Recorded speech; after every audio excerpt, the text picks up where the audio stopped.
ஜப்பான்ல உள்ள ஒரு புத்த விகாரை. அங்க ஒரு வயசான பௌத்த குரு தங்கியிருக்கிறார். ஒரு நாள் ராத்திரி கடுமையான குளிர். அவரால் தாங்க முடியல. பார்த்தார், மரத்துல செஞ்ச புத்த சிற்பங்கள் அங்க நிறைய இருந்தது. அதுல ஒன்றை எடுத்து அதுக்கு தீ மூட்டி அந்த நெருப்புல குளிர் காஞ்சிட்டு இருக்கிறார். மர சிற்பம் தீ வச்சதும் படபடன்னு வெடிக்க ஆரம்பிச்சுட்டுது. அந்த சத்தத்தை கேட்டதும் அந்த புத்த விகாரையின் குருக்கள் வெளியில ஓடி வந்தார். இவர் ஆனந்தமா குளிர் காஞ்சிக்கிட்டு இருக்கிறார். அவரால் பொறுத்துக்க முடியல. தெருவில் தெரிஞ்சுக்கிட்டு இருந்த அந்த பெரியவரை இங்கே தங்க அனுமதிச்சதே அவர் தான். இவர் இப்படி பண்ணுறாருன்னு நினச்சிக்கிட்டே அவரை கோபமாக பார்த்தார். ஏன் இப்படி கோபமாக பார்க்குறீங்க, இப்படி வந்து உட்காருங்க அப்படிங்கிறாரு இவர். அவருக்கு இன்னமும் கோபம் வந்துட்டுது. எங்கள் கடவுளை வந்து எரிச்சுட்டீங்களே அப்படின்னு சத்தம் போட்டாராம். அப்படியா அப்படின்னு கேட்டுக்கிட்டே அந்த சாம்பலை கிளறினார் இவர். என்ன செய்கிறீங்கன்னு கேட்டிருக்காரு அவர். நான் எலும்புகளை தேடுறேன்னாராம். நீங்கள் ஒரு பைத்தியம், இது ஒரு மர சிற்பம், இதில் எலும்புகள் கிடையாது அப்படின்னாராம்.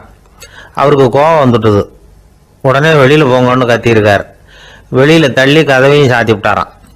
மறுநாள் காலையில் கதவை திறந்து பார்த்தா அந்த வயசான பெரியவர் ஒரு மைல்கல் மேலே சில காட்டு பூக்களை வச்சு புத்தம் சரணம் கச்சாமின்னு சொல்லிக்கிட்டே இருக்கிறார். இவருக்கு சந்தேகமாக போட்டுது. கிட்ட போனார். என்ன செஞ்சுக்கிட்டு இருக்கீங்கன்னு கேட்டார். இது என்னுடைய காலை நேர பிரார்த்தனைனாராம். நிஜமாவே நீங்கள் ஒரு பைத்தியமாக தான் இருக்கணும், ஏன்னா அது ஒரு மைல்கல் அப்படின்னாராம். இப்போ அந்த பெரியவர் சொன்னாராம், நீங்கள் ஒரு மரத்தை புத்தராக நினைக்கும் பொழுது நான் ஏன் ஒரு மைல்கல்ல புத்தராக நினைக்கக்கூடாது? நான் வந்து புத்தரை எரிக்கலாம், ஏன்னா அவரை நான் நேசிக்கிறேன். அந்த சிற்பம் வந்து மரத்தால் ஆனதுங்கிறது எனக்கு தெரியும். நான் ஒரு மைல்கல்ல தொழலாம், ஏன்னா அது எனது பூக்களை தாங்குது. நான் இந்த மைல்கல்லுக்குள்ளே மறைஞ்சிருக்கிற புத்தரை பார்க்கிறேன். யாராவது ஒரு சிற்பி இதை சிலையாக்கினாதான் நீங்கள் புத்தரை பார்க்க முடியும். அன்னைக்கு ரொம்ப குளிராக இருந்தது. நான் எனக்குள்ளே இருக்கிற புத்தரையும் பாதுகாக்கணும். உள்ளே இருக்கிற புத்தரை காப்பாற்றுறதுக்காக வெளியில் உள்ள புத்தரை எரிக்கலாம், அதில் ஒன்றும் தப்பு இல்லை. அது அவருடைய போதனையிலேயே இருக்கு. உனக்குள் ஜோதியாக இரு அப்படிங்கிறது அவருடைய போதனை. என்னுடைய புத்தர் வந்து குளிரில் நடுங்கிட்டு இருந்தார். அந்த மர சிற்பங்கள் வெயில் மழையில உணர்ச்சி இல்லாமல் இருந்தது, அதனால அப்படி பண்ணினேன். ஆனால் நீங்கள் என்ன பண்ணீங்க? நான் ஒரு மர புத்தரை எரிச்சதுக்காக உயிருள்ள புத்தரை வெளியில தள்ளி கதவை சாத்தினீங்க அப்படின்னாராம் அந்த பெரியவர். உண்மையான பக்திங்கிறது இதுதான். அதாவது உனக்குள் ஜோதியாக இரு அப்படின்னு புத்தர் சொன்னார் இல்லையா, அது மாதிரி தனக்குள் ஜோதியாக இருக்கிற இந்த காலத்து ஆசாமிகள் நிறைய பேர் உண்டு. எப்பவும் போதையிலேயே இருக்கிறவங்க. ஒரு நாள் நடு ராத்திரி ஒரு மது கடையில் ஒரு ஆள் அங்குள்ள சிப்பந்திகள் கிட்ட கேட்டுக்கிட்டு இருக்கிறான். மறுபடியும் இந்த கடை எப்போ திறப்பாங்கன்னு கேட்டானா. நாளைக்கு காலையில் 8 மணிக்கு திறப்பாங்க அப்படின்னு நானா அங்கே இருந்த ஆள். அவன் திருப்பி திருப்பி அதையே கேட்டுக்கிட்டு இருக்கான். இவனுக்கு பதில் சொல்லி சொல்லி அழுத்து போச்சு. அதான் சொல்கிறேன் ஐயா, நாளைக்கு காலையில் வா அப்படின்னாங்களாம். அதுக்கு இவன், நான் வர்றதுக்காக கேட்கலையா, நேற்றுக்கு வந்தவன் உள்ளேயே மாட்டிக்கிட்டேன், வெளியில் போகிறதுக்காக கேட்டேன் அப்படின்னானா. ஒரு ஊர்ல ஒரு துறவி இருந்தார், புத்த சமய துறவி. அந்த ஊர் மன்னன் அவரை பத்தி கேள்விப்பட்டிருக்கான். ஒரு நாள் புறப்பட்டு போனான். துறவியின் பாதங்களை தொட்டு வணங்கினான். அதுக்கப்புறம் சொன்னான், ஐயா, நான் உங்களை அரண்மனைக்கு அழைச்சிட்டு போறதுக்காக வந்திருக்கிறேன். இனிமே நீங்க இங்க எதுக்கு இருக்கணும் அப்படின்னானா. அவன் மனசுக்குள்ள என்ன நினைப்புன்னா, இவர் எங்க வர போறாரு, நான் ரொம்ப எளிமையானவன், எனக்கு எதுக்கு அரண்மனை வாசம்னு சொல்லி விடுவார் அப்படின்னு நினைச்சிருக்கான். ஆனால் அந்த துறவி என்ன பண்ணார் தெரியுமா? அப்படியா, சரி போகலாம், வா, போய் உன் ரகத்தை கொண்டுட்டு வா, அரண்மனைக்கு போகும்பொழுது அதுக்கு தகுந்த மாதிரி ஆடம்பரமாக போகணும் அப்படின்னு விட்டாரான். துறவி இப்படி சொன்னதும் அந்த மன்னனுக்கு மனசுக்குள்ள சந்தேகம் வந்துட்டுது. இவர் உண்மையிலேயே துறவி தானா, ஏமாத்து பேர் வழி மாதிரி தெரியுதே அப்படின்னு நினச்சிருக்கான். இருந்தாலும் இனிமேல் என்ன பண்ணுறது, சொல்லியாச்சு. ரகத்தை கொண்டுட்டு வந்தான். துறவி ஏறி உட்காந்தார். பக்கத்தில் ராஜா. அவர் ரொம்ப உற்சாகமாக வரார். இவன் ரொம்ப சோர்ந்து போய் வரான். துறவி மரத்தடியிலேயே வாழ்ந்து பழக்கப்பட்டவர். அரண்மனையில் எளிமையாக ஒரு இடத்துல உட்காந்துக்குவார் அப்படின்னு நினைச்சான். ஆனால் அப்படி இல்லை. அரண்மனைக்கு வந்த உடனே அந்த துறவி அதை கொண்டுட்டு வா, இதை கொண்டுட்டு வான்னு சொல்லி உத்தரவு போட ஆரம்பிச்சுட்டார். அரண்மனையில் இருந்தால் அரசனை மாதிரி இருக்கணும் அப்படிங்கிறார். ராத்திரி பூரா சௌகரியமாக தூங்கினார். பகலில் அரண்மனை தோட்டத்தில் உலாவ வேண்டியது, நீச்சல் குளத்தில் குளிக்க வேண்டியது, இப்படியே பொழுது போக்கிட்டு இருக்கிறார். அந்த அரண்மனையில் துறவி வந்து மகிழ்ச்சியாக இருக்கிறார். மன்னனால அப்படி இருக்க முடியல. அவருக்கு எந்த கவலையும் இல்லை, இவனுக்கு அரசாங்க கவலைகள். துறவி அப்படி இருக்கிறத இவனால தாங்கிக்க முடியல. ஒரு நாள் அவர்கிட்டயே போய், நான் உங்ககிட்ட கொஞ்சம் பேசணும் நானா. துறவி பார்த்தார். நான் இந்த அரண்மனைக்கு வரும்பொழுதே நீ என்னமோ என்கிட்ட கேட்கணும்னு நினைச்ச, ஏன் காலதாமதம்? நீ அனாவசியமா உன்னையே தொந்தரவு பண்ணிட்டு இருக்கிற, நீ கவலையா இருக்கேங்கிறது எனக்கு புரியுது. நான் மரத்தடியில் இருந்தப்போ கூட என்னை அடிக்கடி வந்து சந்திச்சுக்கிட்டு இருப்ப, ஏதாவது விளக்கம் கேட்கறது உண்டு. இங்க வந்த பிறகு என்னை சந்திக்கிறது கூட அபூர்வமா போயிட்டுது. நீ இப்போ என்ன கேட்க போறேங்கிறது எனக்கு தெரியும், இருந்தாலும் கேள் அப்படின்னாராம். வேற ஒண்ணும் இல்லைங்க, இப்போ உங்களுக்கு எனக்கு என்ன வித்தியாசம்? 2 பேரும் அரண்மனையில தான் இருக்கிறோம். நீங்க மகிழ்ச்சியா இருக்கிறீங்க, நான் அப்படி இருக்க முடியல. இவ்வளவுக்கும் நீங்க முன்னாடி இருந்தது மாதிரி இல்லை. தினமும் தங்க தேர் கேட்குறீங்க, உயர்தரமான ஆடைகள் அணிகிறீங்க, சுவையான சாப்பாடு. இப்படி இருக்கிறப்போ உங்களுக்கு எனக்கு என்ன வித்தியாசம்? இதுதான் மன்னனுடைய கேள்வி. இதுக்கு பதில் சொல்றேன், என் கூட புறப்பட்டு வா, இந்த நகரத்துக்கு வெளியில போவோம் அப்படின்னு சொல்லி அரசனை கூப்பிட்டுக்கிட்டு ஊர் எல்லைக்கு வந்து சேர்ந்தார் துறவி. அங்க போய் சொன்னார், இதை பாருப்பா, இந்த இடத்த தான் தேடிட்டு இருந்தேன். இனிமே நான் வந்து திரும்பி வர போறதில்ல. நீ என்னோட வர்றியா திரும்பி போறியா அப்படின்னார். நான் எப்படிங்க உங்க கூட வர முடியும்? என்னுடைய நாடு, என்னுடைய சொத்துக்கள், மனைவி, மக்கள் எல்லாத்தையும் விட்டுட்டு எப்படிங்க வர்றதுன்னா. இப்ப அந்த துறவி சொன்னார், இப்ப வித்தியாசத்தை தெரிஞ்சுக்கிட்டியா? நான் அரண்மனையில் இருந்தேன், எல்லா வித பொருள்களும் உடையவனா இருந்தேன், ஆனா எதையும் சொந்தம் கொண்டாடுறவனா இருக்கல. ஆனா நீ அப்படி இல்லை, எல்லாத்தையும் சொந்தம் கொண்டாடிட்டு இருக்கிற. இதுதான் நமக்குள்ள வித்தியாசம் அப்படின்னு சொன்னார். அரண்மனை ஆடைகளை அப்படியே கலைஞ்சார், அரசங்கிட்ட கொடுத்தார். உன்னுடைய ஆடைகளை நீயே வச்சுக்கோன்னார். அவர் பாட்டுக்கு நடந்து போனார், திரும்பியே பார்க்கல. அரசனுக்கு அப்பதான் தன்னுடைய அறியாமை விளங்குச்சான். இதுல இருந்து நாம புரிஞ்சுக்க வேண்டியது என்னன்னா, இந்த உலகத்துல எத்தனையோ பொருள்கள், அதையெல்லாம் முறையா பயன்படுத்தினா மகிழ்ச்சி. அதை விட்டுட்டு அதுக்கெல்லாம் சொந்தம் கொண்டாட ஆரம்பிச்சா கவலை. நம்ம ஆட்கள் வந்து சொந்தம் கொண்டாடுற விதமே தனி. ஒரு ஆளு இன்னொருத்தங்கிட்ட ஒரு கொடை கடன் வாங்கியிருந்தான், திருப்பி கொடுக்கல. கொடையை கொடுத்தவன் கேட்டான், என்கிட்ட கடன் வாங்கினிய கொடை, அதை கொஞ்சம் திருப்பி தர்றியான்னா. அது உனக்கு இப்போ அவசரமா தேவைப்படுதா அப்படின்னு கேட்டான் இவன். எனக்கு தேவைப்படல, அந்த கொடையை நான் யாருக்கிட்ட வாங்கியிருந்தேனோ அவனுக்கு இப்போ அது அவசரமா தேவைப்படுது அப்படின்னு அந்த ஆள். திபேத் நாட்டுல புத்த மடாலயங்கள் நிறைய உண்டு. அதுக்கு ஒரு தலைமையகமும் உண்டு. அது வந்து இந்த திபேத் தலைநகரம் லாசாவில் இருக்குது. ரொம்ப காலத்துக்கு அப்பால அதை பற்றிலாம் நிறைய விவரங்கள் எழுதி வச்சிருக்கிறாங்க. அது இப்போவும் நமக்கு கிடைக்குது. அதாவது ரொம்ப தூரத்துக்கு அந்தாண்ட மலைகளுக்கு நடுவில் ஒரு கிளை மடாலயம். அந்த மடத்தின் தலைவருக்கு வயசாயிட்டு தான், அதனால தலைமை பொறுப்பை வந்து வேற ஒருத்தர்கிட்ட ஒப்படைக்கலாம் அப்படின்னு முடிவு பண்ணாராம்.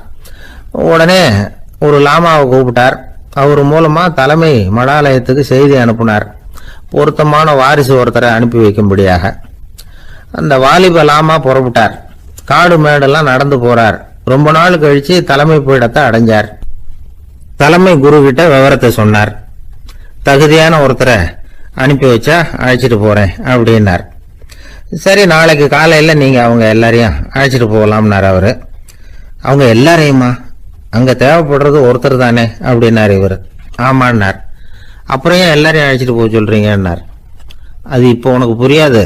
நான் ஒரு 100 பிக்குகளை அனுப்புறேன், அதாவது பிட்சுகளை. அவ்வளவு பேரையும் அங்க வச்சு சமாளிக்க முடியாது அப்படின்னாரு இவரு. இருந்தாலும் இப்ப அந்த தலைமை குரு என்ன சொன்னார்னா, அதை பத்தி கவலைப்படாத, நான் வந்து 100 பேரை அனுப்புறேன், அதுல 99 பேர் வழியிலேயே காணாம போடுவாங்க, ஒருத்த மட்டும்தான் வருவான், அவனும் அங்க வந்து சேர்ந்துட்டானா நீ ரொம்ப கொடுத்து வச்சவன் அப்படின்னார். இவருக்கு ஒன்றும் புரியல. இருந்தாலும் மறுநாள் அந்த வாலிப லாமா 100 பேரை அழைச்சிக்கிட்டு புறப்பட்டார். போற வழியிலேயே பல பேர் அங்கங்க பிச்சுட்டு போட்டாங்க. அவர் சொன்னது மாதிரியே வழியில அவங்க ஊர்கள் இருந்தது தான் காரணம். அப்பா அம்மாவை பார்த்துட்டு வரேன் அப்படின்னு கொஞ்சம் பேர் போனாங்க. சொந்த பந்தத்தை பார்த்துட்டு வரேன் அப்படின்னு கொஞ்சம் பேர். ஒரு வாரம் ஆச்சு. இப்ப மிஞ்சினது 10 பேர் தான். வழியில ஒரு நகரம், அங்க சில பிட்சுக்கள் வந்து சந்திச்சாங்க. எங்க மடத்து தலைவர் இறந்துட்டார், உங்கள யாராவது ஒருத்தர் எங்களுக்கு தலைவராக முடியுமா அப்படின்னு கேட்டாங்க. 10 பேரும் தயார். அதுல ஒருத்தரை அழைச்சிட்டு அவங்க போயிட்டாங்க. இன்னொரு ஊரில் சில பேர் வந்தாங்க, வழி மறிச்சாங்க. நில்லுங்க, எங்கள் மன்னர் மகளுக்கு திருமணம், அதை நடத்தி வைக்க 3 லாமாக்கள் தேவை அப்படின்னாங்க. இப்படி கொஞ்சம் கொஞ்சமாக எல்லாரும் காலி. கடைசியில் 2 பேரும் மிஞ்சினாங்க. அங்கே ஒரு இளம்பெண் எதிரில் வந்தா, எங்கள் அப்பா வேட்டைக்கு போயிருக்கிறாரு, இன்னும் திரும்பி வரல, வீட்டில் வேற யாரும் இல்லை, தனியாக இருக்க பயமாக இருக்கு, யாராவது ஒருத்தர் எனக்கு துணையாக இருக்கணும் அப்படின்னு கேட்டுக்கிட்டா. எங்கள் 2 பேரில் நீயே ஒருத்தரை தேர்ந்தெடுத்துக்கோ, இல்லைன்னா எங்களுக்குள்ள சண்டை வந்துடும் அப்படின்னாங்க. இப்போ மிஞ்சினவர் ஒருத்தர், அவருக்கும் ஒரு சோதனை வந்தது. ஒரு தர்க்கவாதி எதிரில் வந்தா, உன்னோட வாதம் பண்ணணும்னா, இவனோட வாதம் பண்ணுறேன், அது முடிய ரொம்ப காலம் ஆகலாம், தர்க்கத்தில் நான் ஜெயிச்சா அங்கே வரேன், இல்லைன்னா இவருடைய சீடனை ஆயிடுவேன் அப்படின்னார் அவர். கடைசியா அழைக்க வந்த வாலிபலாமா மட்டும் வெறும் கையோட திரும்பி போனார். அங்க இருந்த வயசான மடாதிபதி கேட்டார், எத்தனை பேர் அங்கிருந்து புறப்பட்டீங்கன்னார். என்னையும் சேர்த்து 101ன்னார் அவர். நல்லது, நீயாவது திரும்பி வந்திய, அதுதான் எனக்கு போதும், ஏன்னா நீ தான் எனக்கு உண்மையான வாரிசு, அந்த 100 பேர்ல யாரும் வரமாட்டாங்க அப்படின்னார் அவர். ஏன்னா அவருக்கு தெரியும் இவர் ஒருத்தர் தான் திரும்பி வருவாருங்கிறது.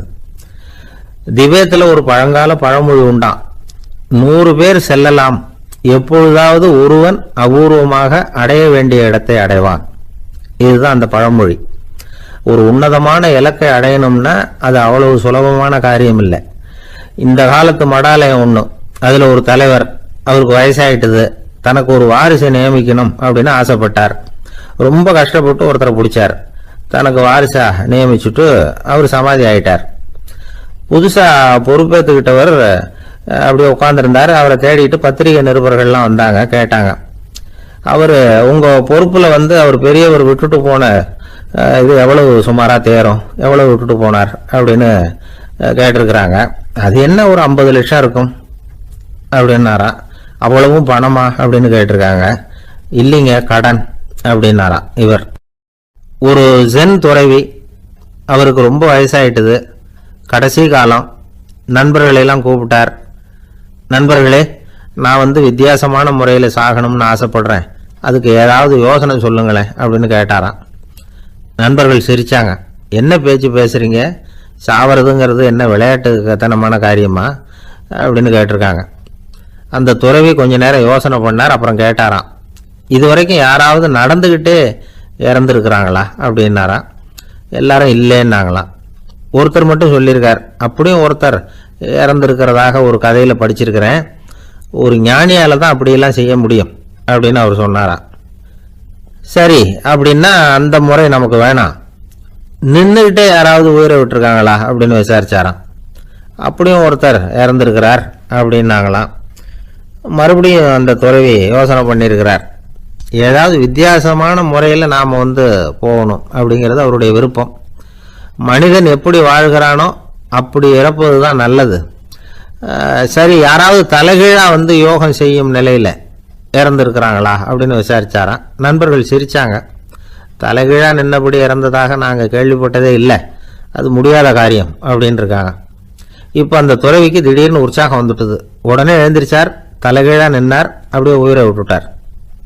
அவ்வளோதான். அந்த மடாலயத்தில் ஒரே குழப்பம், எப்படி அவரை கீழே இறக்கி படுக்க வைக்கிறது அப்படின்னு புரியல. இப்படி உயிர் விடுறதை பற்றி அவங்க இதுவரைக்கும் கேள்விப்பட்டதும் இல்லை. உண்மையிலேயே இவர் இறந்து தான் போனாராங்கிறதும் தெரியல. சோதிச்சு பார்த்தாங்க, இதய துடிப்பு, நாடி துடிப்பு எல்லாம் நின்று போயிருந்தது. இவர் எப்போவும் இப்படித்தான், என்ன பண்ணுறது இப்போ அப்படின்னு சொல்லி எல்லாரும் குழம்பிக்கிட்டு இருக்கிற சமயத்தில் ஒரு பெரியவர் யோசனை சொன்னார். இந்த துறவியோட மூத்த சகோதரி பக்கத்து மடாலயத்தில் இருக்கிறாங்க, அவங்கள இங்கே அழைச்சிட்டு வந்தால் ஏதாவது வழி கிடைக்கும் அப்படின்னார். அந்த அம்மாவுக்கு 90 வயசு. அழைச்சிட்டு வந்தாங்க. ஒரு குச்சியை ஊன்றிக்கிட்டு அப்படியே மெதுவாக நடந்து வந்தாங்க. தம்பி, தலைகீழாக நின்று உயிர் விட்டு இறக்கிறத பார்த்தாங்க. தம்பின்னு கூப்பிட்டு பார்த்தாங்க, ஒன்றும் காணும். உடனே என்ன பண்ணாங்க, தன்னுடைய கைத்தடியால் தம்பியோட உடலை ஒரு தட்டு தட்டினாங்க. ஏப்பா, சாகிறப்பவும் உன்னுடைய குறும்புத்தனத்தை விடலையா, இப்படியாடா சாகிறது, ஒழுங்கா செத்து தொலை அப்படின்னாங்களாம். அவ்வளவுதான். உடனே அந்த துறவி திரும்பி நேராக நின்னார். அக்கா, கோவப்படாத, நான் ஒழுங்கா சாகிறேன், எப்படி செத்தா என்ன, எல்லாம் எனக்கு ஒன்று தான் அப்படின்னு சொல்லிவிட்டு அப்படியே தரையில் படுத்து உயிரை விட்டாராம். அதுக்கப்புறம் அந்த அம்மா கோலை வந்து கையில் எடுத்துக்கிட்டு அப்படியே திரும்பி கூட பார்க்காம அவங்க பாட்டுக்கு போயிட்டாங்களாம். மரணத்தை ஒரு விளையாட்டாக ஆக்கிய அந்த துறவிக்கு வாழ்க்கையே ஒரு விளையாட்டாக தான் இருந்திருக்குது. எந்த நோக்கமும் இல்லாமல் செயல்படுறதுன்னா என்னங்கிறதும் அவருக்கு தெரிஞ்சிருக்குது. பயனை எதிர்பார்க்காம பணி செய்து வாழ்ந்து மறைந்த மகான் அவர். தம்முடைய தொழிலை வந்து விளையாட்டு போல செய்ய தெரிஞ்சவருக்கு வாழ்க்கையே ஒரு விளையாட்டாக மாறிடும். எல்லாமே விளையாட்டாகி விடுகிற போது மரணமும் விளையாட்டாகிவிடும் அப்படிங்கிறது தான் அந்த தத்துவம். ஆனால் அதுக்கு முன்னாடி உங்களுக்குள்ளே இருக்கிற உண்மையான நடிகனை வந்து நீங்கள் அடையாளம் கண்டுபிடிக்கணும். நீங்கள் நடிக்க வேண்டியதே இல்லை, நீங்கள் ஏற்கனவே நடிச்சுக்கிட்டு தான் இருக்கிறீங்க. நீங்கள் இந்த உண்மையை தெரிஞ்சுக்கணும், அவ்வளவுதான். இதுதான் ஞானிகளுடைய கருத்து. வாழ்க்கையை சரியாக புரிஞ்சுக்கிட்டா எல்லாமே நடிப்புங்கிறது புரியும். கல்யாண பத்திரிக்கை அனுப்பியிருந்தேனே, ஏன்டா வரலன்னு கேட்டான் ஒருத்தன். வந்திருந்தேனே அப்படின்னானா இவன். டேய் ஏன்டா போய் சொல்கிற, நான் பத்திரிக்கையே உனக்கு அனுப்பலையே அப்படின்ட்டுருக்கான் அவன். அதுக்கு இவன் சொன்னானா, பத்திரிக்கை அனுப்புனேன்னு நீ போய் சொல்கிறப்போ கல்யாணத்துக்கு வந்தேன்னு நான் போய் சொல்லக்கூடாதா அப்படின்னானா. ஒரு அம்மா தெருவில் உட்காந்து என்னத்தையோ தேடிட்டு இருக்கிறாங்க. அந்த அம்மா ஒரு சுஃபி ஞானி. அவங்க பேர் என்னன்னா ரபியா அல் லடாவியா. அந்த அம்மாவுக்கு கண் கூட தெளிவாக தெரியாது. அந்த பக்கமாக வந்த சில பேர் இவங்களுக்கு உதவி செய்யறதுக்காக வந்தாங்க. என்ன தேடிட்டு இருக்கிறீங்க அப்படின்னு கேட்டாங்க. இதுக்கு அந்த அம்மா, அந்த கேள்வி அவ்வளவு முக்கியத்துவம் இல்லை, நான் தேடிட்டு இருக்கிறேன், உங்களால் முடிஞ்சால் எனக்கு உதவி பண்ணலாம் அப்படின்னாங்களாம். உதவி செய்ய வந்தவங்களுக்கு ஆச்சரியம். எதை தேடுறோங்கிறது தெரியாமல் இப்படி ஏன் நேரத்தை செலவழிக்கிறீங்க, நாங்கள் எப்படி உங்களுக்கு உதவ முடியும், எங்களுக்கு ஒன்றும் புரியலையே அப்படின்ட்டுருக்காங்க. சரி, உங்களை திருப்தி பண்ணுறதுக்காக சொல்கிறேன், ஒரு குண்டூசி தொலைஞ்சி போச்சு, அதை தேடுறேன் அப்படின்னாங்களாம் அந்த அம்மா. அதுக்கப்புறம் இவங்களும் சேர்ந்து தேட ஆரம்பிச்சிட்டாங்க. கொஞ்ச நேரம் ஆச்சு, ஒன்றும் கிடைக்கல. உதவி செய்ய வந்தவங்களும் அழுத்து போட்டாங்க.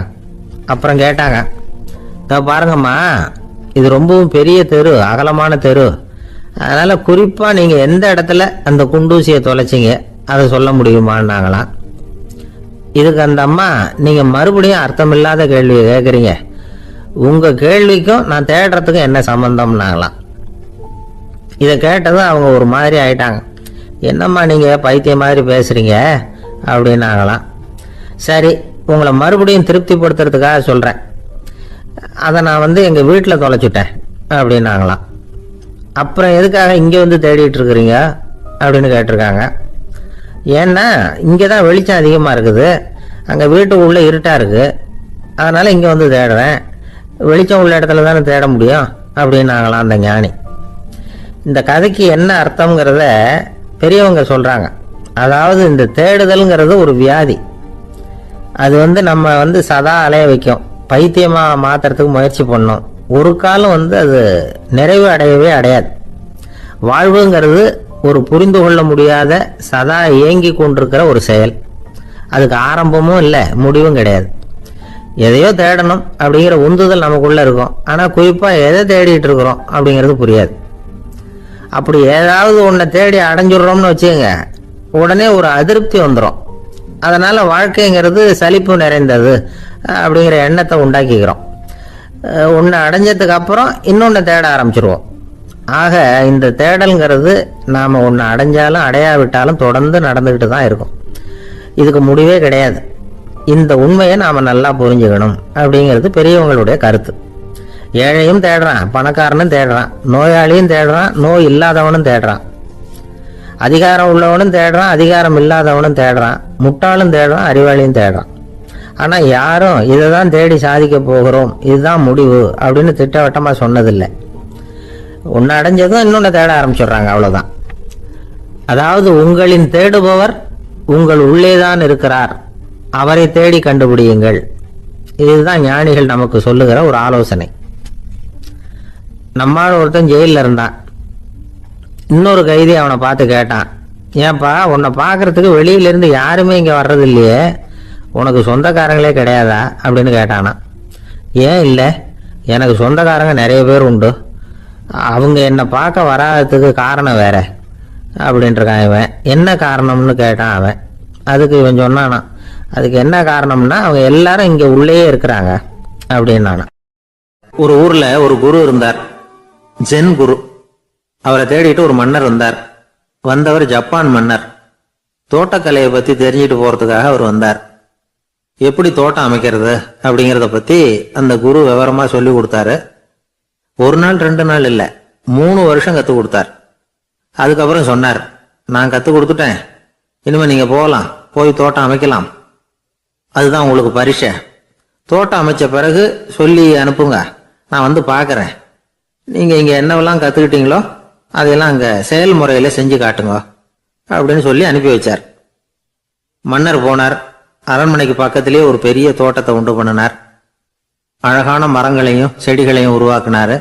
கிட்டத்தட்ட 1000 தோட்டக்காரர்களை பயன்படுத்தி 3 வருஷங்கள் முயற்சி பண்ணி அந்த அழகான தோட்டத்தை உருவாக்கினார். குரு கிட்ட இருந்து செய்தி வந்தது, நாளைக்கு வந்து தோட்டத்தை பார்க்கறேன் அப்படின்னு. மன்னர் உடனே சுறுசுறுப்பாயிட்டார். முதல் நாளே தோட்டத்தை சுத்தப்படுத்தினார். ராத்திரி பூரா யாரும் தூங்கல. எல்லாருக்கும் தோட்டத்தை ஒழுங்குபடுத்துற வேலை. அது அந்தந்த இடத்துல ஒழுங்கா இருக்குதா அப்படின்னு சரி பார்த்தாங்க. ஒரு தவறும் இல்லாத வகையில அதை ஒழுங்குபடுத்தினாங்க. மறுநாள் குரு வந்தார், தோட்டத்தை பார்த்தார். அவருக்கு கோபம் வந்துட்டுது. மன்னருக்கு ஆச்சரியம், எப்பவும் சிரிச்சுக்கிட்டே இருக்கிறவர் இப்ப எப்படி இருக்கிறாரு அப்படின்னு. மெதுவா குரு கிட்ட போய், எல்லாம் சரியா தானே இருக்குது அப்படின்னார். எல்லாம் சரிதான், ஆனாலும் எங்கே அந்த பொன்னிற காற்று அப்படின்னார். உதிர்ந்த இலைகள், பொன் மஞ்சள் நிற இலைகள் காற்றில் அப்படி புரண்டு ஓடுவதை நான் பார்க்க முடியவில்லையே அப்படின்னாராம். அது இல்லாம இந்த தோட்டம் உயிரோட்டம் உள்ளதா இருக்காது, இதுல பாடல் இல்லை, ஆடல் இல்லை, அதெல்லாம் இல்லாம இந்த தோட்டம் ரொம்பவும் செயற்கையா தெரியுதுன்னாராம். மன்னர் இப்பதான் யோசனை பண்ணார். கீழே கிடந்த காஞ்சி போன இலைகள் மட்டும் இல்ல, மரத்துல இருந்த காஞ்சி போன இலைகளையும் அப்புறப்படுத்தி சுத்தமா வச்சிருக்கிறார். இறப்பும் வாழ்க்கையினுடைய ஒரு பகுதி தான். மரணம்ங்கிறது வாழ்க்கைக்கு எதிரானது அல்ல, அதை நிரப்பும் ஒரு பகுதி தான் அது. மரணம் இல்லையில் வாழ்க்கையே இல்லை அப்படிங்கிறது பெரியவங்க கருத்து. இப்ப அந்த தோட்டம் அழகா தான் இருக்குது, இருந்தாலும் அது ஒரு ஓவியம் மாதிரி உயிர் இல்லாமல் இருக்கு. குரு ஒரு வாளியை கையில எடுத்துக்கிட்டார். தோட்டத்தை விட்டு வெளியில போனார். ஏற்கனவே வீசி எறிந்த அந்த சருகுகளை எல்லாம் அள்ளி கொண்டுட்டு வந்தார். உள்ள எல்லா இடங்கள்லயும் அதை வீசினார். உடனே காத்து அந்த காய்ந்த சருகுகளையும் பழுத்த இலைகளையும் அசைக்க ஆரம்பிச்சுட்டுது.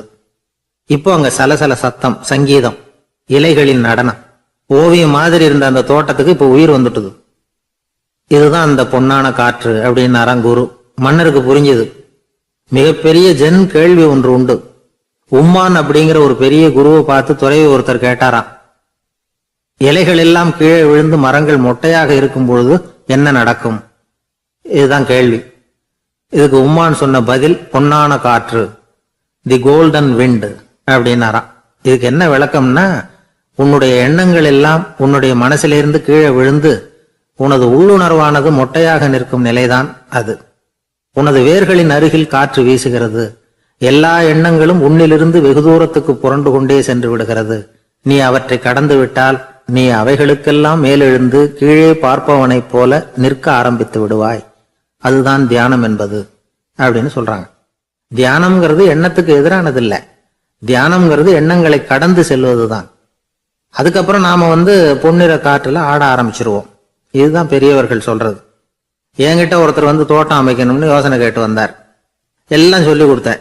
செடிகள்லாம் செழிப்பா வளரணும்னா வேறு காயாம பாத்துக்குங்க, தினமும் தண்ணி விடுங்க அப்படின்னு சொல்லி அனுப்பி வச்சேன்.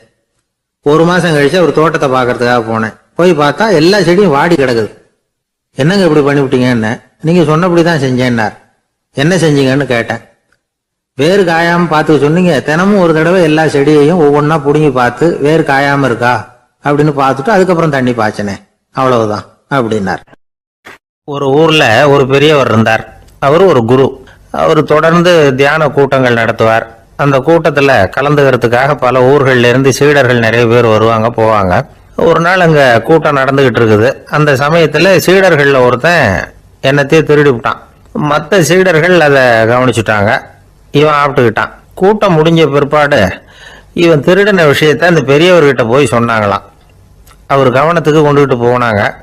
ஆனா அவர் இதை காதலியே போட்டுக்கல, கண்டுக்கவே இல்லை.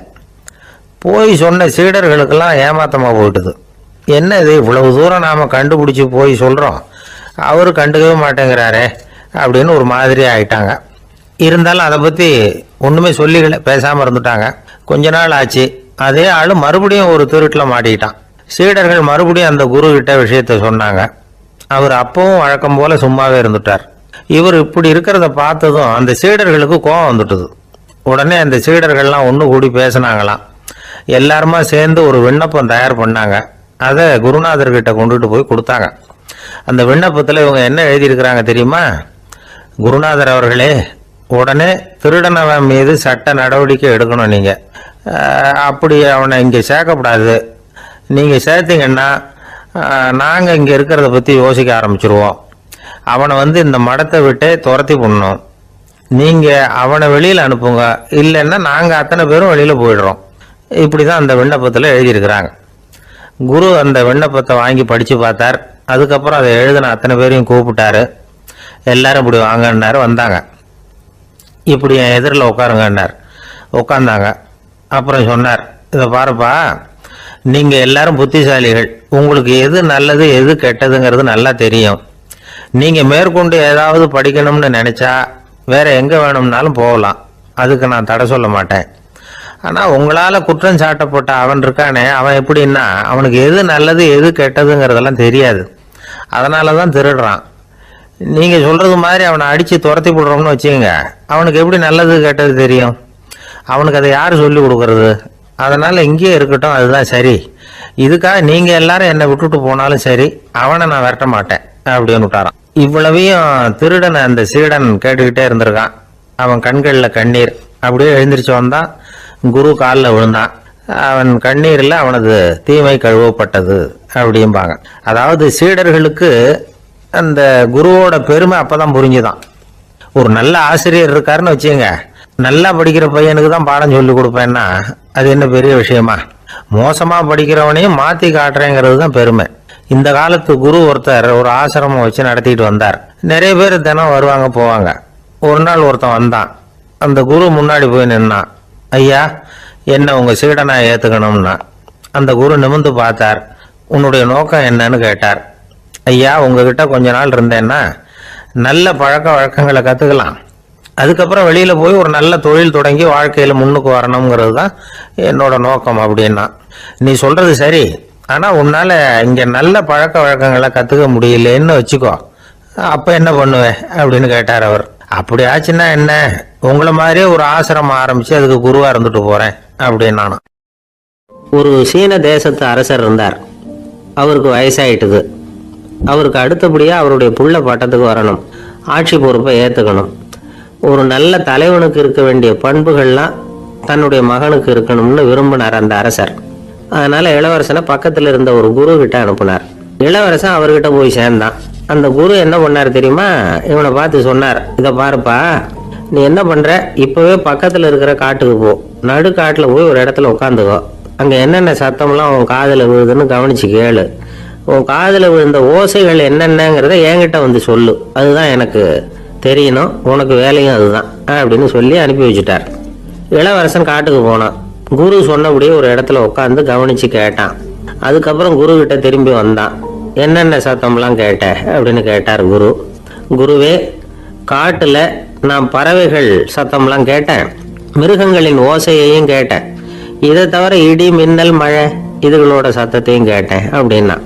குரு யோசனை பண்ணார், நீ இன்னமும் சரியா கேட்கல, அதனால மறுபடியும் காட்டுக்கு போ, கொஞ்ச நாள் தங்கி இருந்து கேட்டுட்டு வா அப்படின்னார். இளவரசனுக்கு ஒன்றும் புரியல. இருந்தாலும் குருவின் கட்டளையாச்சே, மறுக்க முடியுமா? உடனே அவன் மறுபடியும் காட்டுக்கு போனான். ஒரு இடத்துல உட்காந்தான். கொஞ்ச நேரம் உன்னிப்பாக கவனிச்சு கேட்டான். சில நாள் கழிச்சு குரு கிட்ட திரும்பி வந்தான். குருவே, இந்த தடவை சில துல்லியமான சத்தங்களை எல்லாம் கேட்டான். தேனி பறக்கிற சத்தம், நீரோடையின் மெல்லிய ஓசை, இதெல்லாம் கேட்டேன்னா. குரு சிரிச்சார். நீ மறுபடியும் காட்டுக்கு போ, இன்னும் சில நாள் அங்கே இரு, முழுமையா கவனமா கேட்டுட்டு வா அப்படின்னு சொல்லி அனுப்பி வச்சுட்டார். இளவரசனுக்கு குழப்பம் அதிகமாயிட்டுது. ஒண்ணுமே புரியல. மறுபடியும் காட்டுக்கு போனான். மௌனமா ஒரு இடத்துல உட்காந்துட்டான். அப்படியே தியானத்துல ஆழ்ந்துட்டான். சில நாள்ல அவனுக்கு இதுவரை கேட்காத ஓசைகள்லாம் கேட்க ஆரம்பிச்சுட்டுது. இதைத்தான் நான் கேட்கணும்னு என்னுடைய குரு எதிர்பார்த்திருக்கிறாருங்கிறத புரிஞ்சுக்கிட்டான்.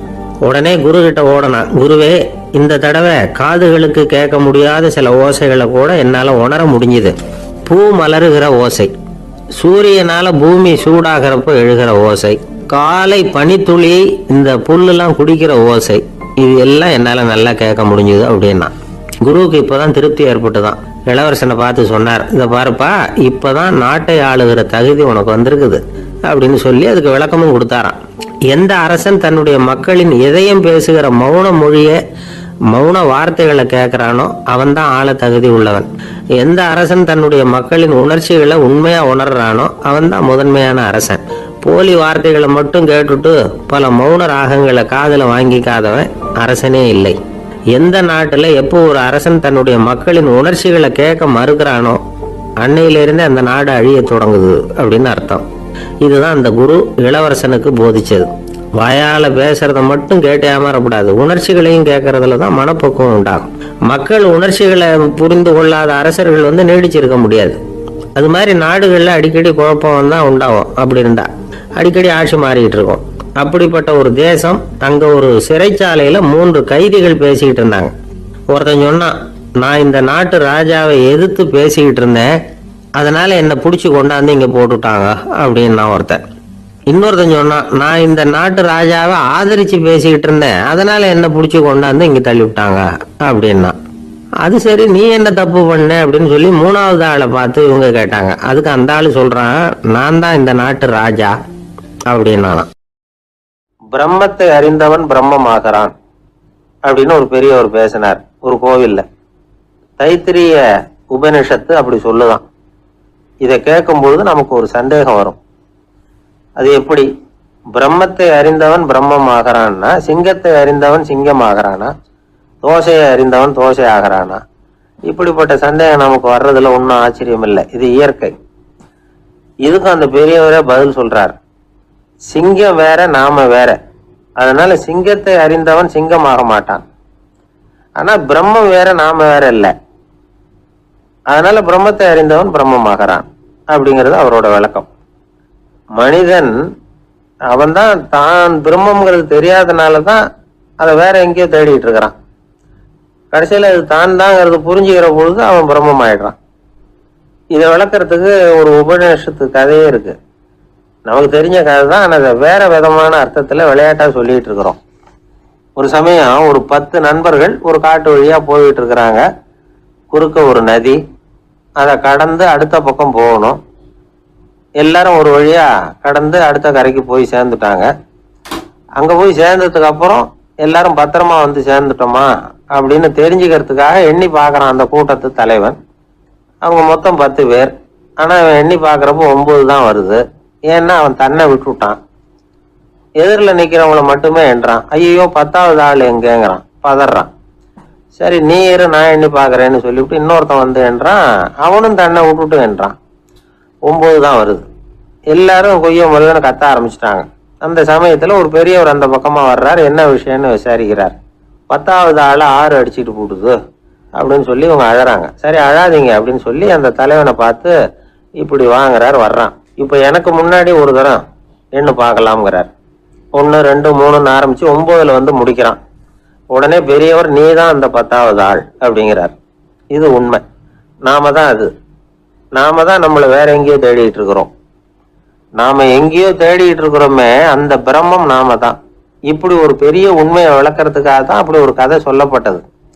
ஆனா அதை நாம வேற விதமா வேடிக்கையா உபயோகப்படுத்திக்கிட்டு இருக்கிறோம். எப்படி தெரியுமா? ஒரு ஆத்தங்கரையில ஒரு 10 பேர் மூழ்கிக்கிட்டே நின்றுட்டு இருந்தாங்களாம்.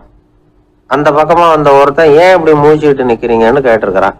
எங்களுக்கு நீச்சல் தெரியாது, நாங்கெல்லாம் அடுத்த கரைக்கு போய் சேரணும் அப்படின்னாங்களாம். சரி நாங்க விட்டுட்டு போய் விடுறேன். எல்லாரும் அக்கறைக்கு போய் சேர்ந்த உடனே ஆளுக்கு ₹1 வீதமா மொத்தம் ₹10 எனக்கு கொடுக்கணும் அப்படின்னு இருக்கான் இவன். சரின்னு ஒத்துக்கிட்டாங்க. இவன் ஒவ்வொருத்தரா கையை பிடிச்சி மெதுவா ஆத்துல இறக்கி அழைச்சிட்டு போயிட்டான். 9 பேரை கரை சேர்த்துட்டான். 10வது ஆளு பாதி ஆத்துல போயிட்டு இருக்கிறப்போ திடீர்னு வெள்ளம் வந்துட்டுது. புடி நழுவி போச்சு. கையை விட்டுட்டான். வெள்ளம் அடிச்சுட்டு போட்டுது. அழைச்சிட்டு வந்தவன் நீச்சல் அடிச்சு தட்டு தடுமாறி கரைக்கு வந்து சேர்ந்துட்டான். கரையில இருந்தவங்களுக்கு இந்த விஷயம் தெரியாது. இருந்தாலும் இவன் உடம்பு பூரா நனைஞ்சி கொஞ்சம் அதிகமாகவும் மூச்சு வாங்க நின்றுகிட்டு இருந்தானா. ஏங்க ஏன் இப்படி மூச்சு வாங்குது, என்ன விஷயம் அப்படின்னு கேட்டாங்களாம். அதுக்கு இவன் கொஞ்சமா அலட்டிக்காம சொன்னானா, வேற ஒண்ணும் இல்ல, நீங்க கொடுக்க வேண்டிய ₹10ல ₹1 குறைஞ்சு போச்சு, அவ்வளவுதான் அப்படின்னானா. கிபி 1078 வருஷம் மார்ச் மாதம் 19ஆம் தேதி திங்கட்கிழமை அதிகாலை நேரம் ஒரு குழந்தை பிறந்தது. எங்க தெரியுமா? காஸ்பியன் கடலுக்கு தெற்கே பாரசீக மொழி வழங்கிய தபரிஸ்தான் மாநிலத்துல ஜீலான்கிற புனித நகர், அதோட புறநகர் பகுதியில உள்ள நீப்புங்கிற ஊர்ல தான் அந்த குழந்தை பிறந்தது. அந்த இடம் இப்போ ரஷ்யாவில் இருக்கு. அந்த குழந்தை யாருன்னு நினைக்கிறீங்க? அதுதான் முஹித்தீன் பெருமான், ஆன்மீக சாதனைகள் புரிந்த மகான் முஹித்தீன் ஆண்டகை. தன்னுடைய 18வது வயசுல உயர்கல்விக்காக ஜீலான் நகரத்தை விட்டு பகுதாத் நகரத்துக்கு புறப்பட்டு போறார். இளம் பிராயம் தானே, அதனால துணைக்கு ஒரு வர்த்தக கூட்டத்தோட சேர்ந்து போயிட்டு இருக்கிறார். ரொம்ப தூரம் போகணும். ஒவ்வொரு இடமா தங்கி தங்கி போயிட்டு இருக்கிறாங்க. ஒரு இடத்துல ஒரு கொள்ளை கூட்டம் பயங்கரமான ஆயுதங்களோட அவங்கள வழிமறிச்சுட்டுது.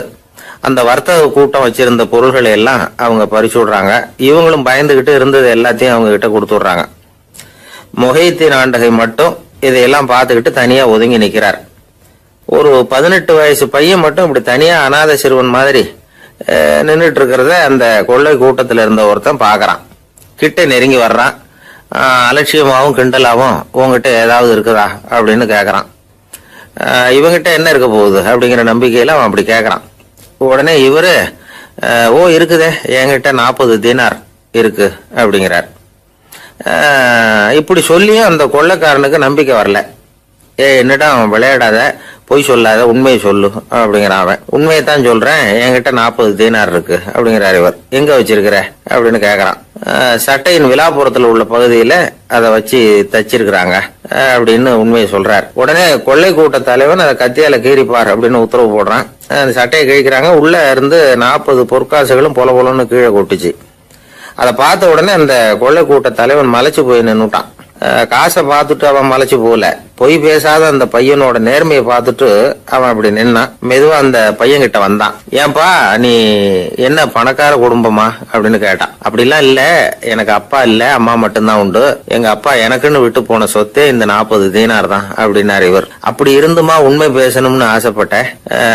என்கிட்ட ஒண்ணும் இல்லைன்னு ஒரு வார்த்தை சொன்ன உன்னை விட்டுருப்போமே அப்படின்னா அவன். அப்படி இல்லைங்க, நான் இறைவன் திருநாமத்தை அறியக்கூடிய கல்வி ஞானத்துக்காக இப்ப போயிட்டு இருக்கிறேன். இறைவன் திருநாமத்தை உச்சரிக்க வேண்டிய நாவால பொய் பேசக்கூடாதுன்னு எங்க அம்மா சொல்லி இருக்கிறாங்க. அதனால நான் எப்பவுமே பொய் சொல்ல மாட்டேன் அப்படின்னு என்னுடைய தாய்க்கு வாக்கு கொடுத்திருக்கிறேன் அப்படின்னாரு அவர். முஹித்தீன் பெருமான் வார்த்தைகளை கேட்ட அந்த கொள்ளையர்கள் மனம் திருந்தி நல்லவங்களா ஆயிடுறாங்க. அந்த கொள்ளையர் தலைவன் பிற்காலத்துல ஒரு பெரிய மகான் ஆயிடுறார். பெரியவர்கள் வாழ்க்கையில நடக்கிற இது மாதிரி சம்பவங்கள் தான் நாம நல்ல விதமா வாழறதுக்கு துணையா இருக்கும். அந்த காலத்துல கொள்ளையர்களே பெரியவங்க செயலை பார்த்து மனம் திருந்தி இருக்கிறாங்க. இந்த காலத்துல யார் இப்படி இருக்கிறா? இந்த காலத்துல மகான் ஒருத்தரை பார்த்தேன், எனக்கு வேண்டியப்பட்ட மகான். ஏங்க நீங்களும் மகான் ஆகிறதுக்கு முன்னாடி கொள்ளை அடிச்சுட்டு இருந்தீங்களா அப்படின்னு கேட்டேன். அவர் மெதுவா கண்ணை திறந்து என்ன நிமிர்ந்து பார்த்தார். அப்படி இல்லப்பா, நான் கொள்ளை அடிக்கிறதுக்காகத்தான் மகானாவே ஆகி இருக்கிறேன் அப்படின்னு சொல்லிவிட்டு மறுபடியும் கண்ணை மூடிட்டார். ஜவஹர்லால் நேரு பிரதமராக இருந்த சமயம் அவர் ஒரு தடவை சென்னைக்கு வந்திருக்கிறார். இங்கே சில முக்கிய நிகழ்ச்சிகளில் கலந்துக்கிறதுக்காக வந்திருந்தார். ஆளுநர் மாளிகையில் ஒரு நாள் ராத்திரி தங்கி மறுநாள் புதுடெல்லி புறப்படுறதாக ஏற்பாடு. நிகழ்ச்சியிலெல்லாம் முடிச்சுக்கிட்டு ஆளுநர் மாளிகையில் தங்கி இருக்கிறார். அன்றைக்கு இரவு படிக்கிறதுக்கு ஒரு முக்கியமான புத்தகம் அவருக்கு தேவைப்பட்டது. அந்த சமயத்தில் உலக அளவில் ஒரு முக்கியமான பொருளாதாரம் சம்பந்தமான ஒரு புத்தகம் வெளியாகி இருக்கிற விஷயம் அவருக்கு தெரியும். அந்த புத்தகம் மெட்ராஸுக்கு வந்திருக்குமா, அது இங்கே கிடைக்குமா அப்படின்னு விசாரிச்சிருக்கிறார் நேருஜி. அவர் இப்படி கேட்ட உடனே அங்கே இருந்தவங்கெல்லாம் ரொம்ப பரபரப்பாக செயல்பட ஆரம்பிச்சுட்டாங்க. முக்கியமான இடங்கள்ல எல்லாம் விசாரிச்சிருக்கிறாங்க அந்த புத்தகம் உங்ககிட்ட இருக்கான்னு. சென்னையில் உள்ள கன்னிமாரா நூல் நிலையத்துக்கு எப்படியும் அந்த புத்தகம் வந்திருக்கணும் அப்படின்னு ஒரு நம்பிக்கை. அங்கே விசாரித்தாங்க. அந்த புத்தகம் 2 நாளைக்கு முன்னாடி தான் அங்கே வந்திருக்குது அப்படிங்கிற விஷயம் தெரிஞ்சுது. உடனே எல்லாரும் அங்கே ஓடினாங்க. அவங்களுக்கு இன்னொரு சந்தேகம், புத்தகம் வந்திருக்கு சரி, அது இந்த சமயத்தில் வேற யாரும் படிக்கிறதுக்கு எடுத்துகிட்டு போயிருக்கக்கூடாதே அப்படிங்கிற சந்தேகம் இருந்தாலும் மனசுக்குள்ள ஒரு தைரியம். இப்படி ஒரு புத்தகம் வெளிவந்திருக்கிற விஷயமே நேருஜி சொல்லி தான் நமக்கே தெரியும். அதுவும் இல்லாமல் உலக பொருளாதாரம் சம்பந்தமான ஏதோ ஒரு புத்தகம் அது.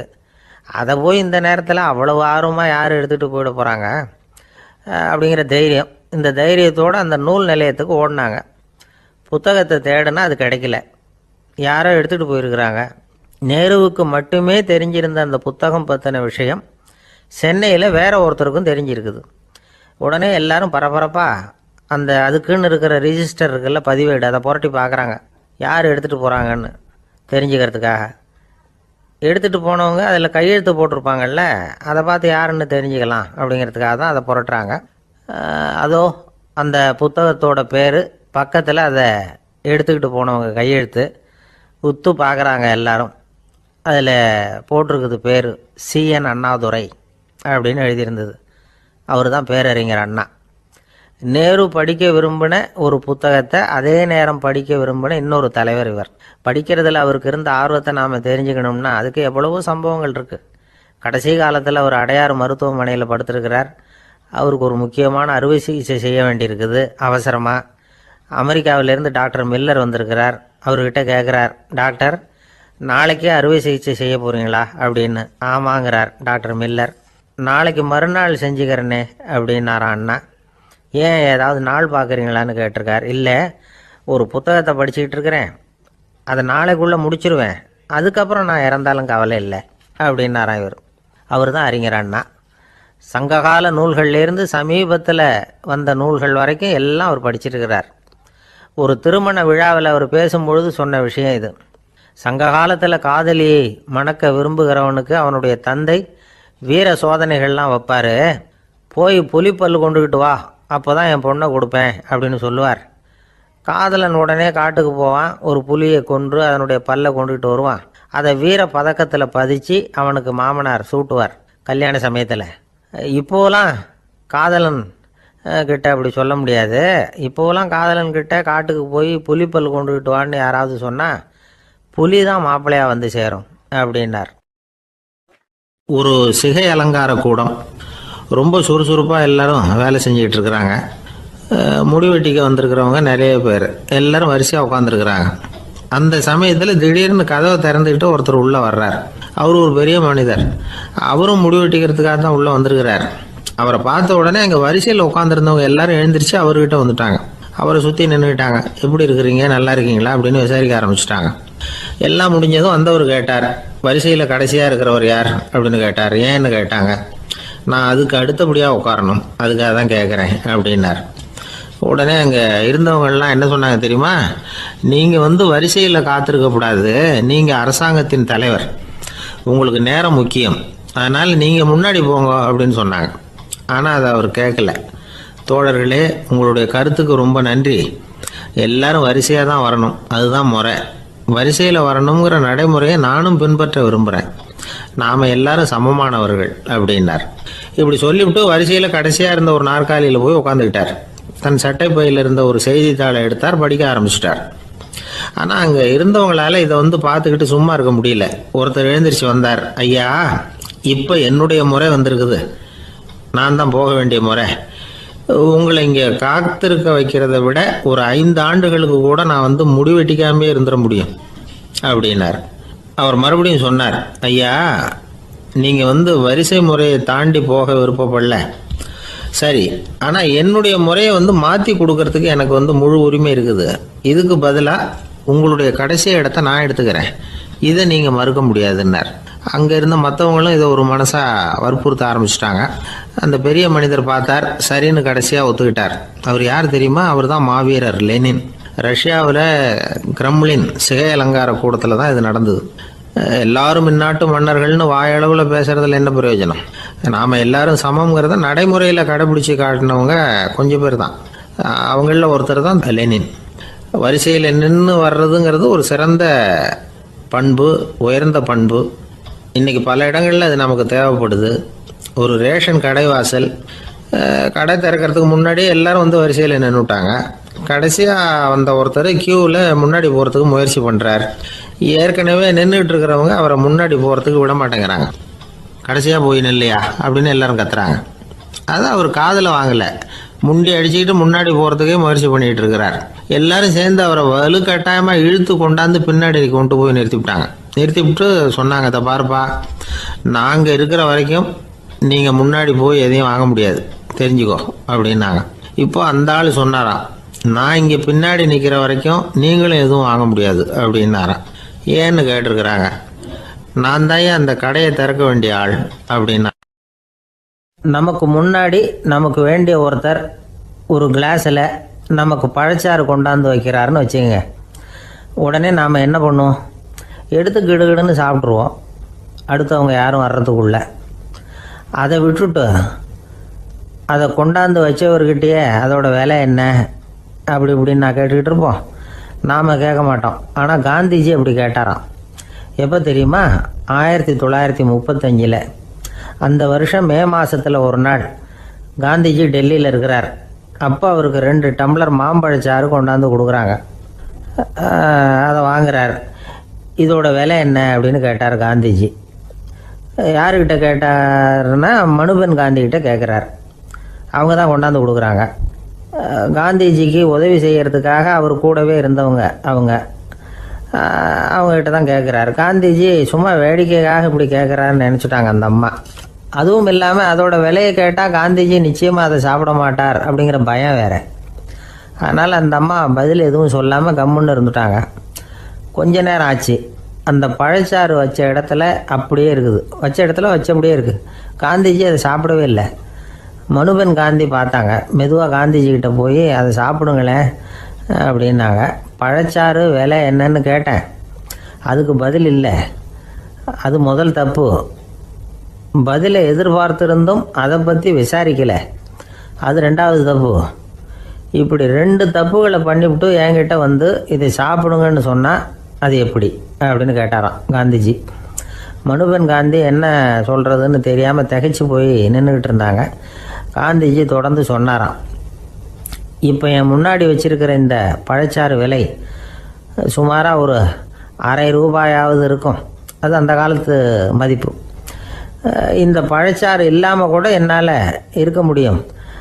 ஆனால் அவசியமான பொருள்களை வாங்கிறதுக்கு கூட சக்தி இல்லாத மக்கள் இந்த நாட்டில் நிறைய பேர் இருக்கிறாங்க.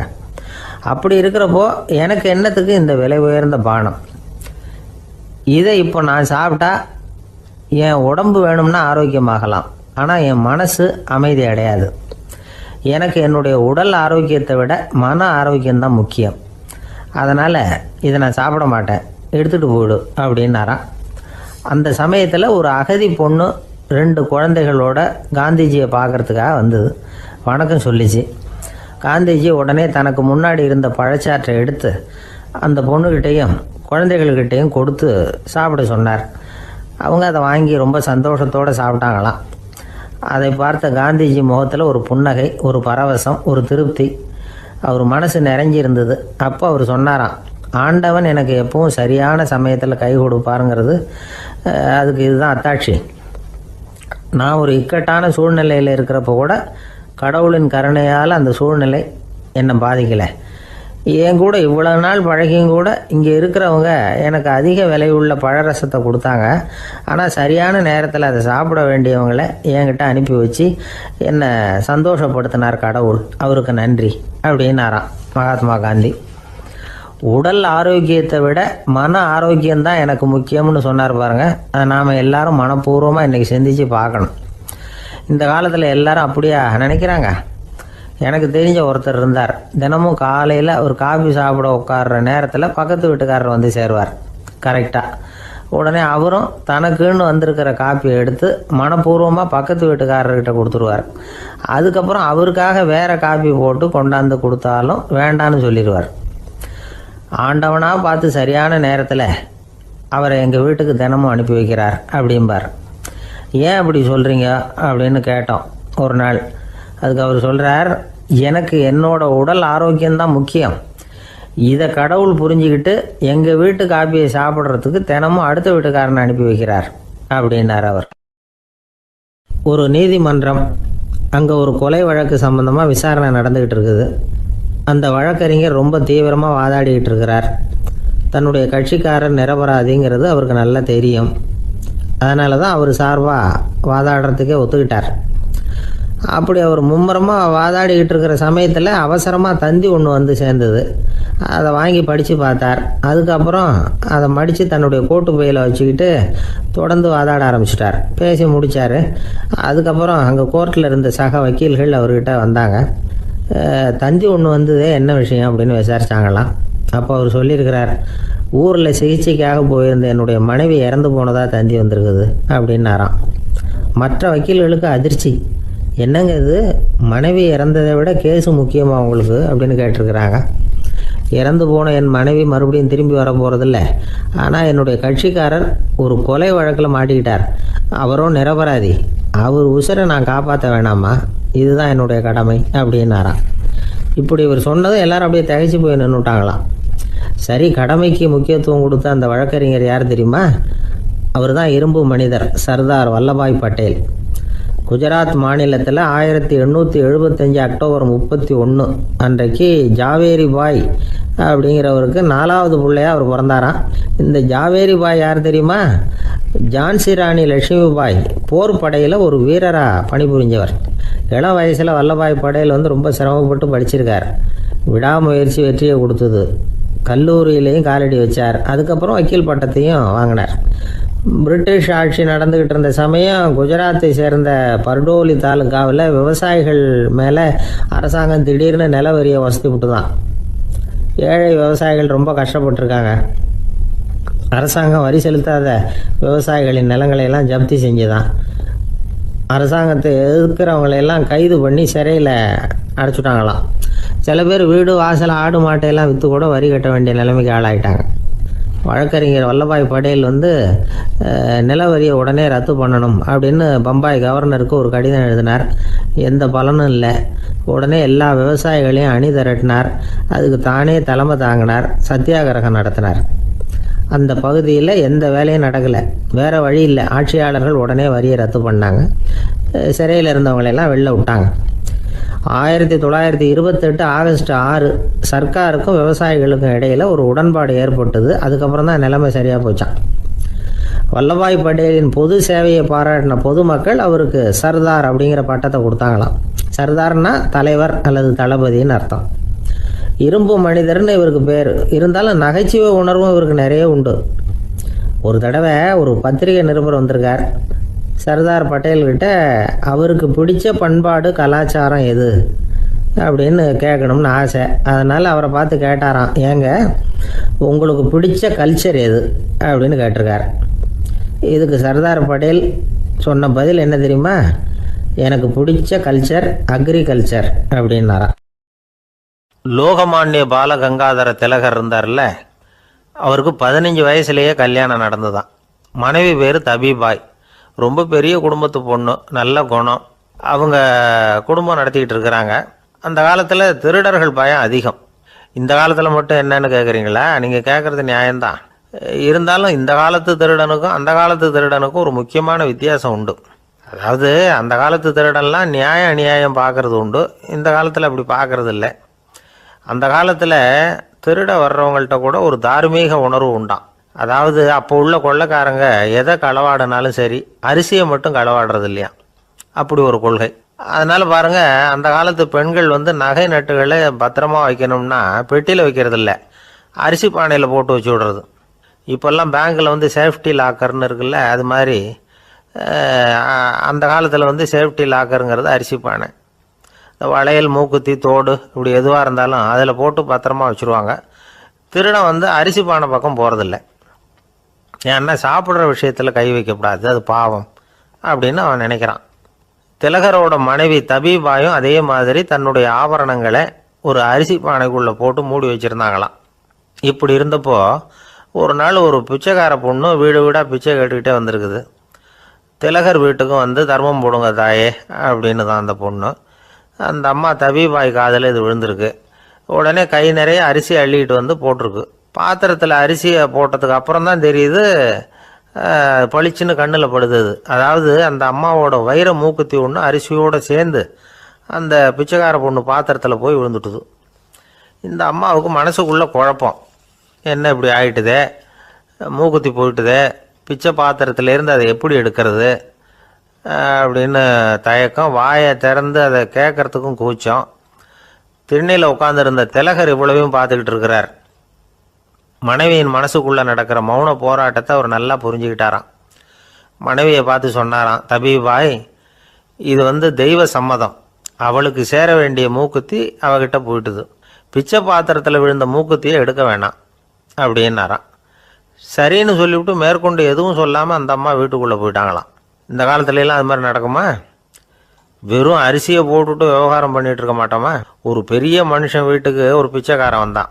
ஐயா, நாங்கள் பிச்சைக்காரங்கள்லாம் சேர்ந்து ஒரு சங்கம் வச்சுருக்குறோம், அதுக்கு நிதி சேர்க்குறோம், அதுக்கு ஒரு 100 ரூபா கொடுத்தீங்கன்னா எங்களுக்கு பெரிய உதவியாக இருக்கும் அப்படின்னு நானா. அதெல்லாம் ஒன்றும் கொடுக்க முடியாது போ அப்படின்னாரான் அவர். அப்படின்னா ஒரு 50 ரூபாயாவது கொடுங்களேன் அப்படின்ட்டுருக்கான். அதுவும் முடியாதுன்னு சொல்லிவிட்டார். 25 ரூபா அப்படின்ட்டுருக்கான். எதுவும் முடியாது அப்படின்னாரான். சரிங்க, இவ்வளவு பெரிய வீட்டுக்கு வந்துட்டு வெறுங்கையோடு திரும்புறது நல்லா இருக்காது, அதனால் சும்மா ஒரு 1 ரூபா மட்டுமாவது கொடுங்க அப்படின்ட்டுருக்கான் அவன். ஒரு பைசா கூட என்கிட்ட கிடையாது அப்படின்னு விட்டாரான் இவர். அப்படின்னா நீங்கள் ஒரு காரியம் பண்ணுங்களேன் அப்படின்னானா அவன். என்ன செய்யணும் அப்படின்ட்டுருக்கார். எங்கள் சங்கத்தில் நீங்களும் ஒரு மெம்பராக சேர்ந்துருங்க அப்படின்னானா. ஒரு கடற்கரை ஓரம், அங்கே ஒரு சின்ன கிராமம். அந்த கிராமத்தில் ஒரு சின்ன பள்ளிக்கூடம். கடற்கரை ஓரத்தில் உள்ள ஒரு விடுதியில் ஓய்வுக்காக ஒருத்தர் வந்து தங்கியிருக்கிறார். பள்ளிக்கூடத்தில் ஏதோ விழா நடக்கிறது மாதிரி தெரிஞ்சுது. உடனே அவர் அந்த பக்கமாக வந்தார். இங்கே என்ன நடக்குதுன்னு விசாரித்தார். பள்ளி ஆண்டு விழா நடக்குதுன்னாங்க. உடனே போனார். கண்காட்சி ஒன்று வச்சுருந்தாங்க. உள்ளே போய் பார்த்தார். பள்ளிக்கூடத்தில் படிக்கிற மாணவர்களே சொந்தமாக தயார் பண்ண பொருள்களை காட்சிக்கு வச்சுருக்கிறாங்க. அந்த ஊர் மக்கள்லாம் அதை கூட்டம் கூட்டமாக போய் பார்த்துக்கிட்டு இருக்கிறாங்க. இவரும் ஆர்வமாக அதையெல்லாம் பார்த்துக்கிட்டே போகிறார். ஒரு இடத்துல ஒரு சின்ன ரயில் செஞ்சு வச்சுருந்தாங்க, மாணவர்களே தயார் பண்ணது. மின்சாரத்தால் அது ஓடுறது மாதிரி பண்ணி வச்சுருந்தாங்க. அதில் ஒரு சின்ன பொத்தான் இருக்கும், அது அமுக்குனா ரயில் ஓடும், சுற்றி சுற்றி வரும். மாணவர்கள் எதிரில் நின்று அதுக்கு விளக்கம் கொடுத்துக்கிட்டு இருக்கிறாங்க. இவர் அதை கவனித்தார். ரயில் ஓடுறத பார்த்தார்.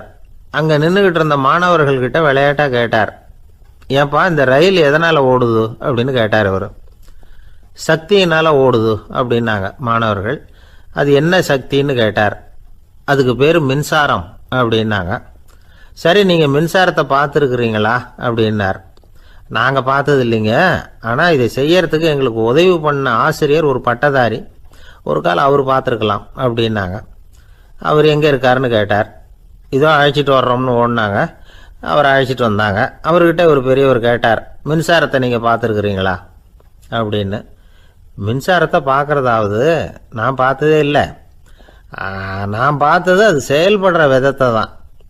அது விளக்கை வந்து எரிய வைக்குது, ரயிலை ஓட வைக்குது, இது மாதிரி எத்தனையோ எந்திரங்களை வந்து செயல்பட வைக்குது. ஆனால் உண்மையிலேயே அது என்னன்னு எனக்கு தெரியாது. ஒருவேளை இந்த பள்ளிக்கூடத்து தலைமை ஆசிரியருக்கு தெரிஞ்சிருக்கலாம், ஏன்னா அவர் ஒரு மேல்நிலை பட்டதாரி அப்படின்னாராம் அவர். சரின்னு போய் தலைமை ஆசிரியரை கூப்பிட்டுக்கிட்டு வந்தாங்க. அவர்கிட்டையும் இதே கேள்வியை கேட்டாராம் அவர்.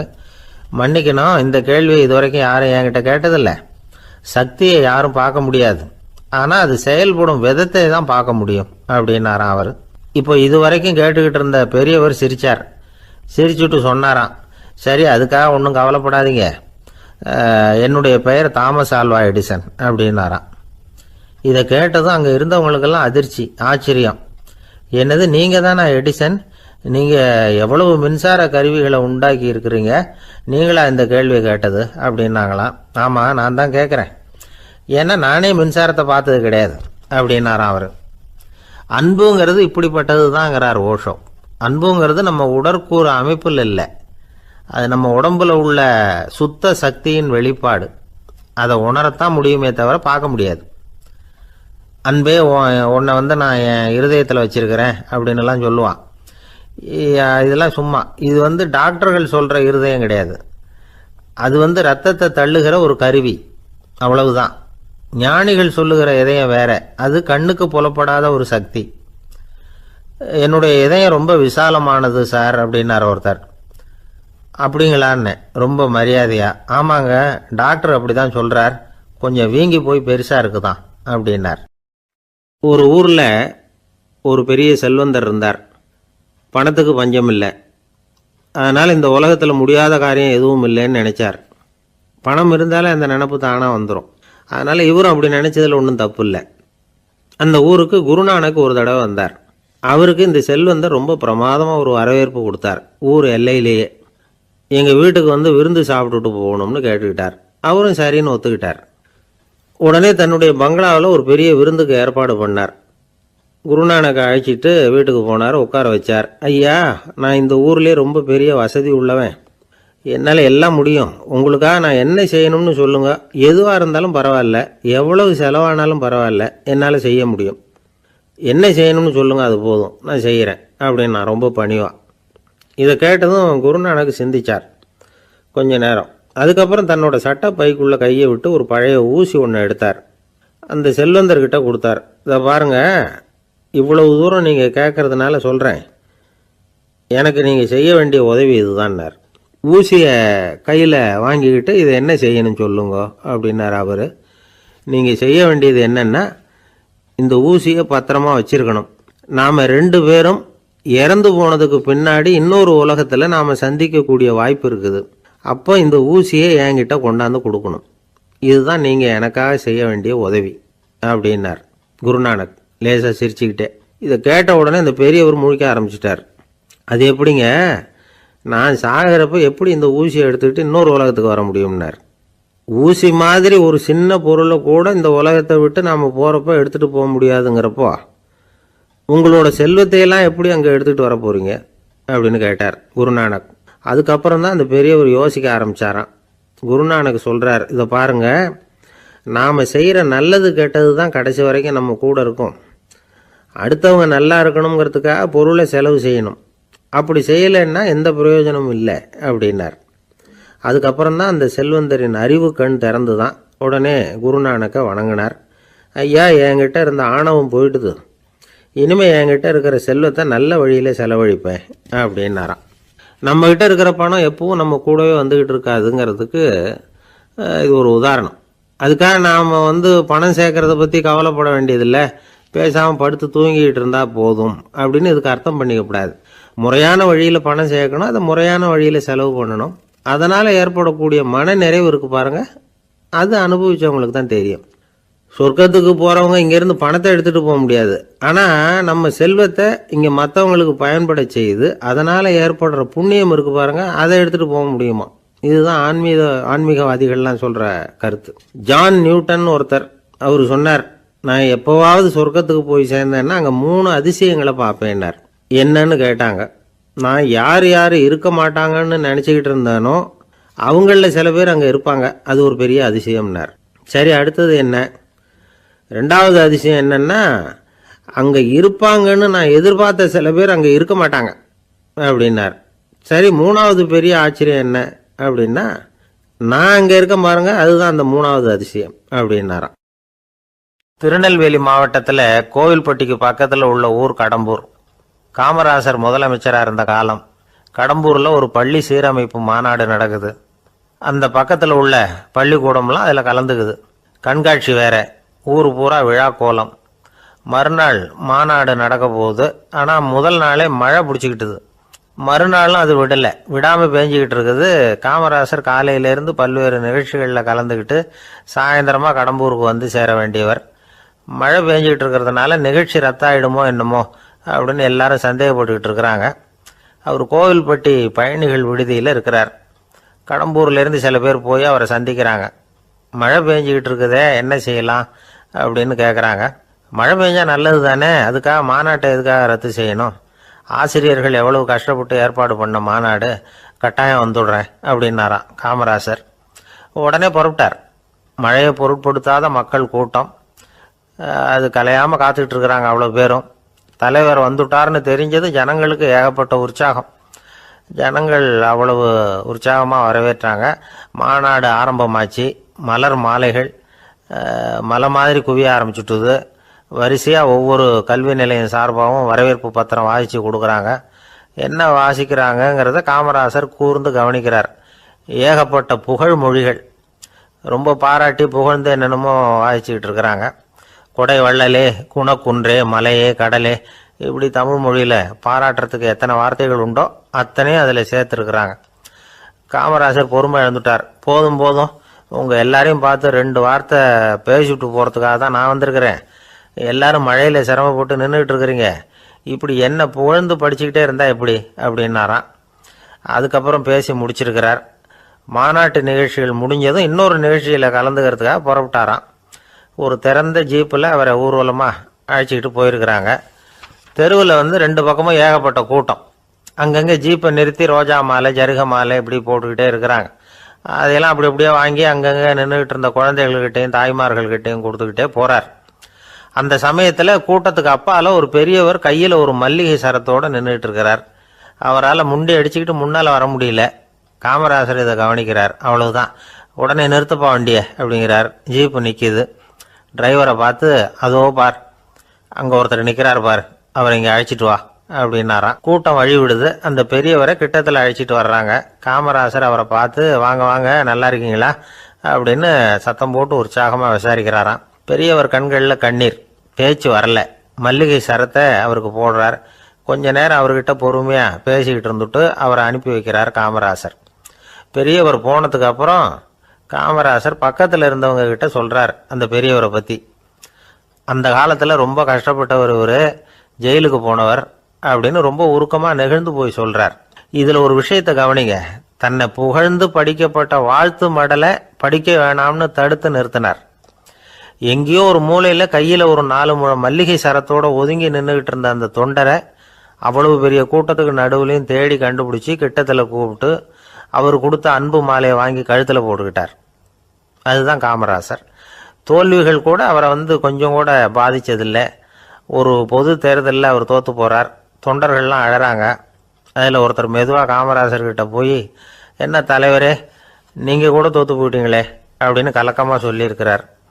அதுக்கு காமராசர், நான் கூட தோற்று போகிறதுக்கு பேர் தான்ப்பா ஜனநாயகம் அப்படின்னாராம். 21ஆம் வருஷம் செப்டம்பர் மாதம் 22ஆம் தேதி மதுரை மேலமாசி வீதியில் உள்ள ஒரு வீடு. அங்கே அன்னைக்கு நடந்த ஒரு அற்புத நிகழ்ச்சி பின்னாடி உலக மக்களை எல்லாம் ஆச்சரியப்பட வச்சுது. இந்திய வரலாற்றிலேயே அது ஒரு முக்கியமான நிகழ்ச்சி. உலக மக்கள் கவனமெல்லாம் காந்திஜியின் பக்கம் திரும்புறதுக்கு காரணமாக இருந்த நிகழ்ச்சி அது. கதர் துணி பிரச்சாரத்துக்காக காந்திஜி மதுரைக்கு வந்திருந்தார். சென்னை துணி வணிகர் சங்கத்தின் துணைத் தலைவர் ஒருத்தர் இருந்தார், ராம்ஜி கல்யாண் சேட்ஜி. அவருடைய வீடு மதுரை மேலமாசி வீதியில் இருந்தது. அந்த வீட்டில் தான் காந்திஜி தங்கியிருந்தார். அப்போது வயலுக்கு போகிற உழவர்கள்லாம் சின்ன சின்ன துண்டை இடுப்பில் கட்டிக்கிட்டு கலப்பையை தூக்கிக்கிட்டு தெருவில் நடந்து போகிறத கவனித்தார். ஏற்கனவே சேலத்துக்கு தெற்க பல பகுதிகளில் ஆண்களும் பெண்களும் அறகுறை ஆடைகளோட உழைச்சிக்கிட்டு இருக்கிறத கண்ணால் கண்டிருக்கிறார் அவர். இந்தியரின் சராசரி உடை இவ்வளவு தான் அப்படிங்கிறத புரிஞ்சுக்கிட்டார். மனசை இன்னும் பண்ணியிருக்குது. ராத்திரி பூரா அதை பற்றியே யோசனை. 22/9/21 வியாழக்கிழமை காலையில் காந்திஜி எழுந்திருக்கிறார். அவர் கூட தங்கியிருந்தவங்களையெல்லாம் பார்த்து சொன்னார், இன்னையிலிருந்து அறையில் முழு அகல துண்டு தான் கட்டுவேன்.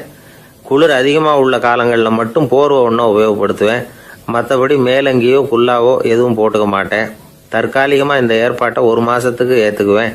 அதுக்கு பிறகு உசிதம் போல எண்ணி பார்த்து முடிவு பண்ணுவேன் அப்படின்னார். அவருடைய குரல் உறுதியாக இருந்துதான்.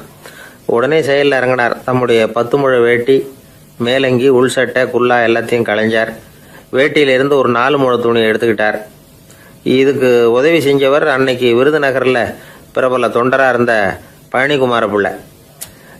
வெட்டி எடுத்த துண்டை நீள வாக்கில் ரெட்டையாக மடித்தார். அதை இடுப்பில் துண்டு மாதிரி கட்டிக்கிட்டார்.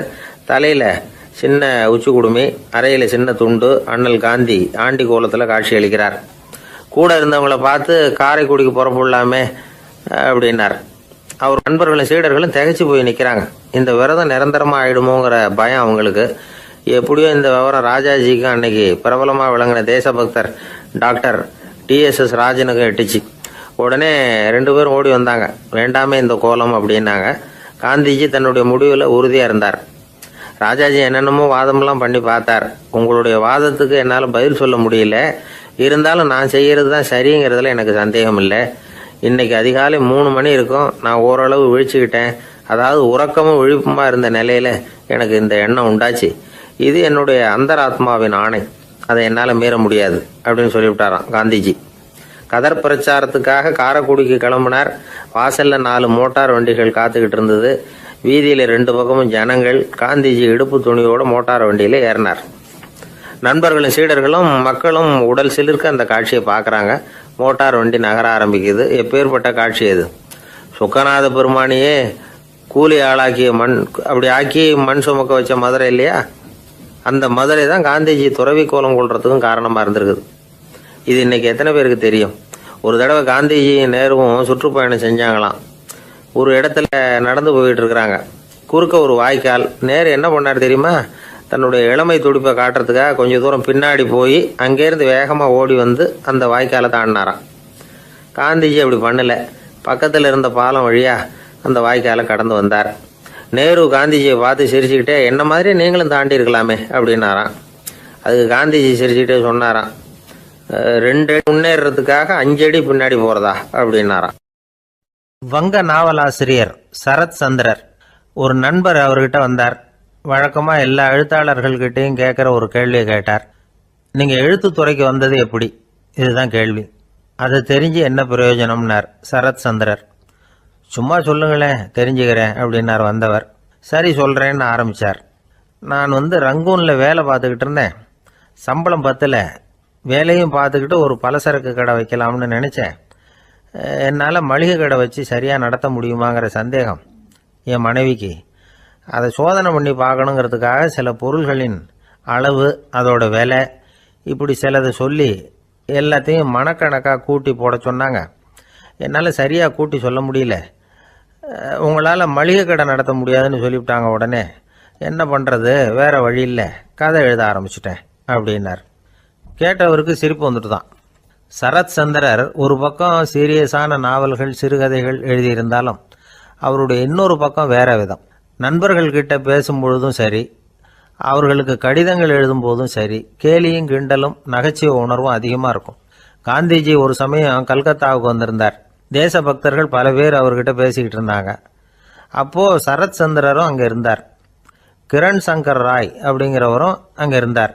அவர் சொன்னாராம், காந்திஜியோட பழகிய முதல் வங்காளி நான் தான். போயர் யுத்த காலத்தில் இவர் லண்டனுக்கு வந்திருந்தப்போ என்கிட்ட தான் வங்காள மொழி கற்றுக்கிட்டார் அப்படின்னாராம். உடனே சரத் சந்திரர் காந்திஜியை பார்த்து, இவர் உங்களுக்கு வங்காள மொழி கற்றுக் கொடுத்தது உண்மைதானா அப்படின்னாராம். ஆமான்னாராம் காந்தி. அதனால தான் உங்களால் வங்காள மொழி கற்றுக்க முடியல அப்படின்னாராம். எல்லாரும் சிரிச்சாங்களாம். சரத் சந்திரர் சாம்தாபேர் அப்படிங்கிற கிராமத்தில் தங்கியிருந்தார். ஒரு இலக்கிய நிகழ்ச்சியில் கலந்துக்கிறதுக்காக. அதுக்காக ஒரு கல்கத்தாவுக்கு போக வேண்டிய சூழ்நிலை. அதுக்காக புறப்பட்டார். அந்த சமயத்தில் பின்னாடி இருந்து யாரோ அவரை கூப்பிட்டாங்க. இப்படி கூப்பிட்டவரை பார்த்து இன்னொருத்தர் யாரோ அதட்டி இருக்கிறாங்க.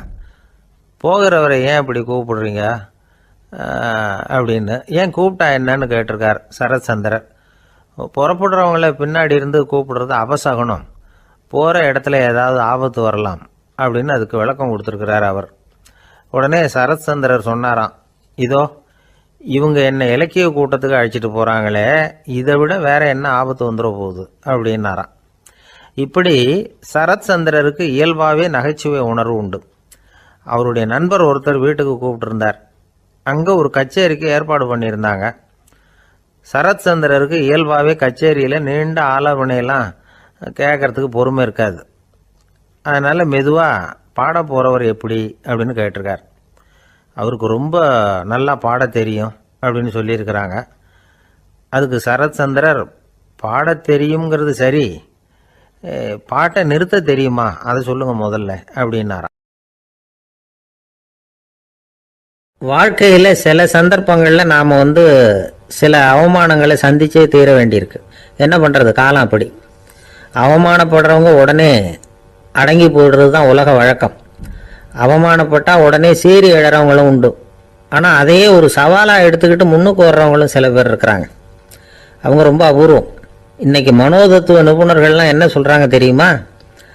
அவமானப்பட்டுட்டா உடனே அடங்கி போயிடக்கூடாதான். அதையே ஒரு சவாலாக எடுத்துக்கிட்டு மனசில் ஒரு வைராக்கியத்தோடு முயற்சி பண்ணினா வாழ்க்கையில் எல்லாரும் முன்னேறலாமா.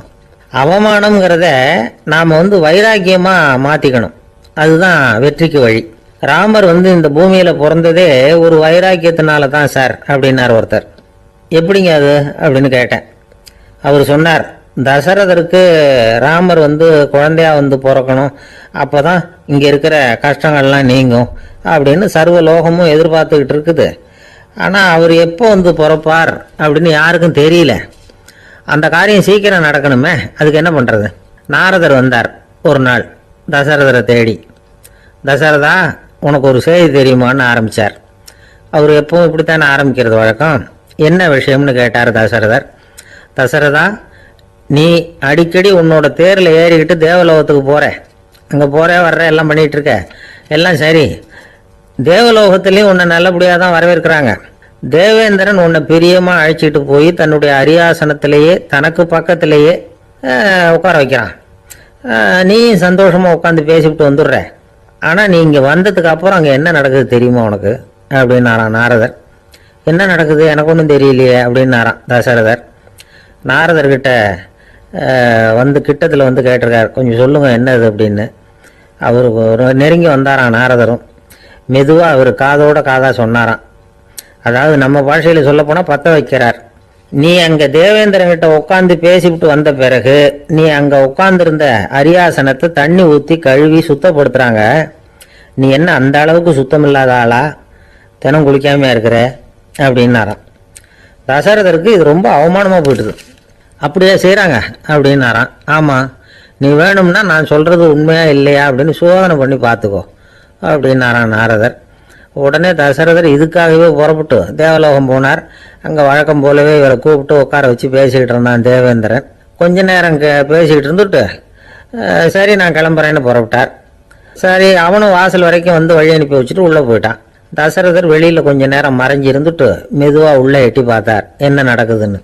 நாரதர் சொன்னது உண்மைதான். தசரதர் உட்கார்ந்துருந்த ஆசனத்தை அங்கே 2 தேவர்கள் கழுவி சுத்தப்படுத்திக்கிட்டு இருக்கிறாங்க. தசரதரால் இதை தாங்கிக்க முடியல. அவருக்கு ரொம்ப அவமானமாக போச்சு. நேராக கிடுகிடுன்னு தேவேந்திரங்கிட்டே போனார். நான் உட்காந்துருந்த இருக்கையே சுத்தம் பண்ணுறியே, நான் என்ன அந்த அளவுக்கு பாவியா அப்படின்னு கேட்டார். ரொம்ப கோபமாக கேட்டார். தசரதரே, மனுஷனுக்கு 3 கடன்கள் உண்டு. தேவ கடன், ரிஷி கடன், பித்ரு கடன். இதை தீர்க்காதவன் பாவியாகிறான். இதில் மகனை பெறுவதால் தான் பித்ரு கடன் தீரும். உனக்கு மகன் கிடையாது, அதனால நீ பாவி ஆகிற.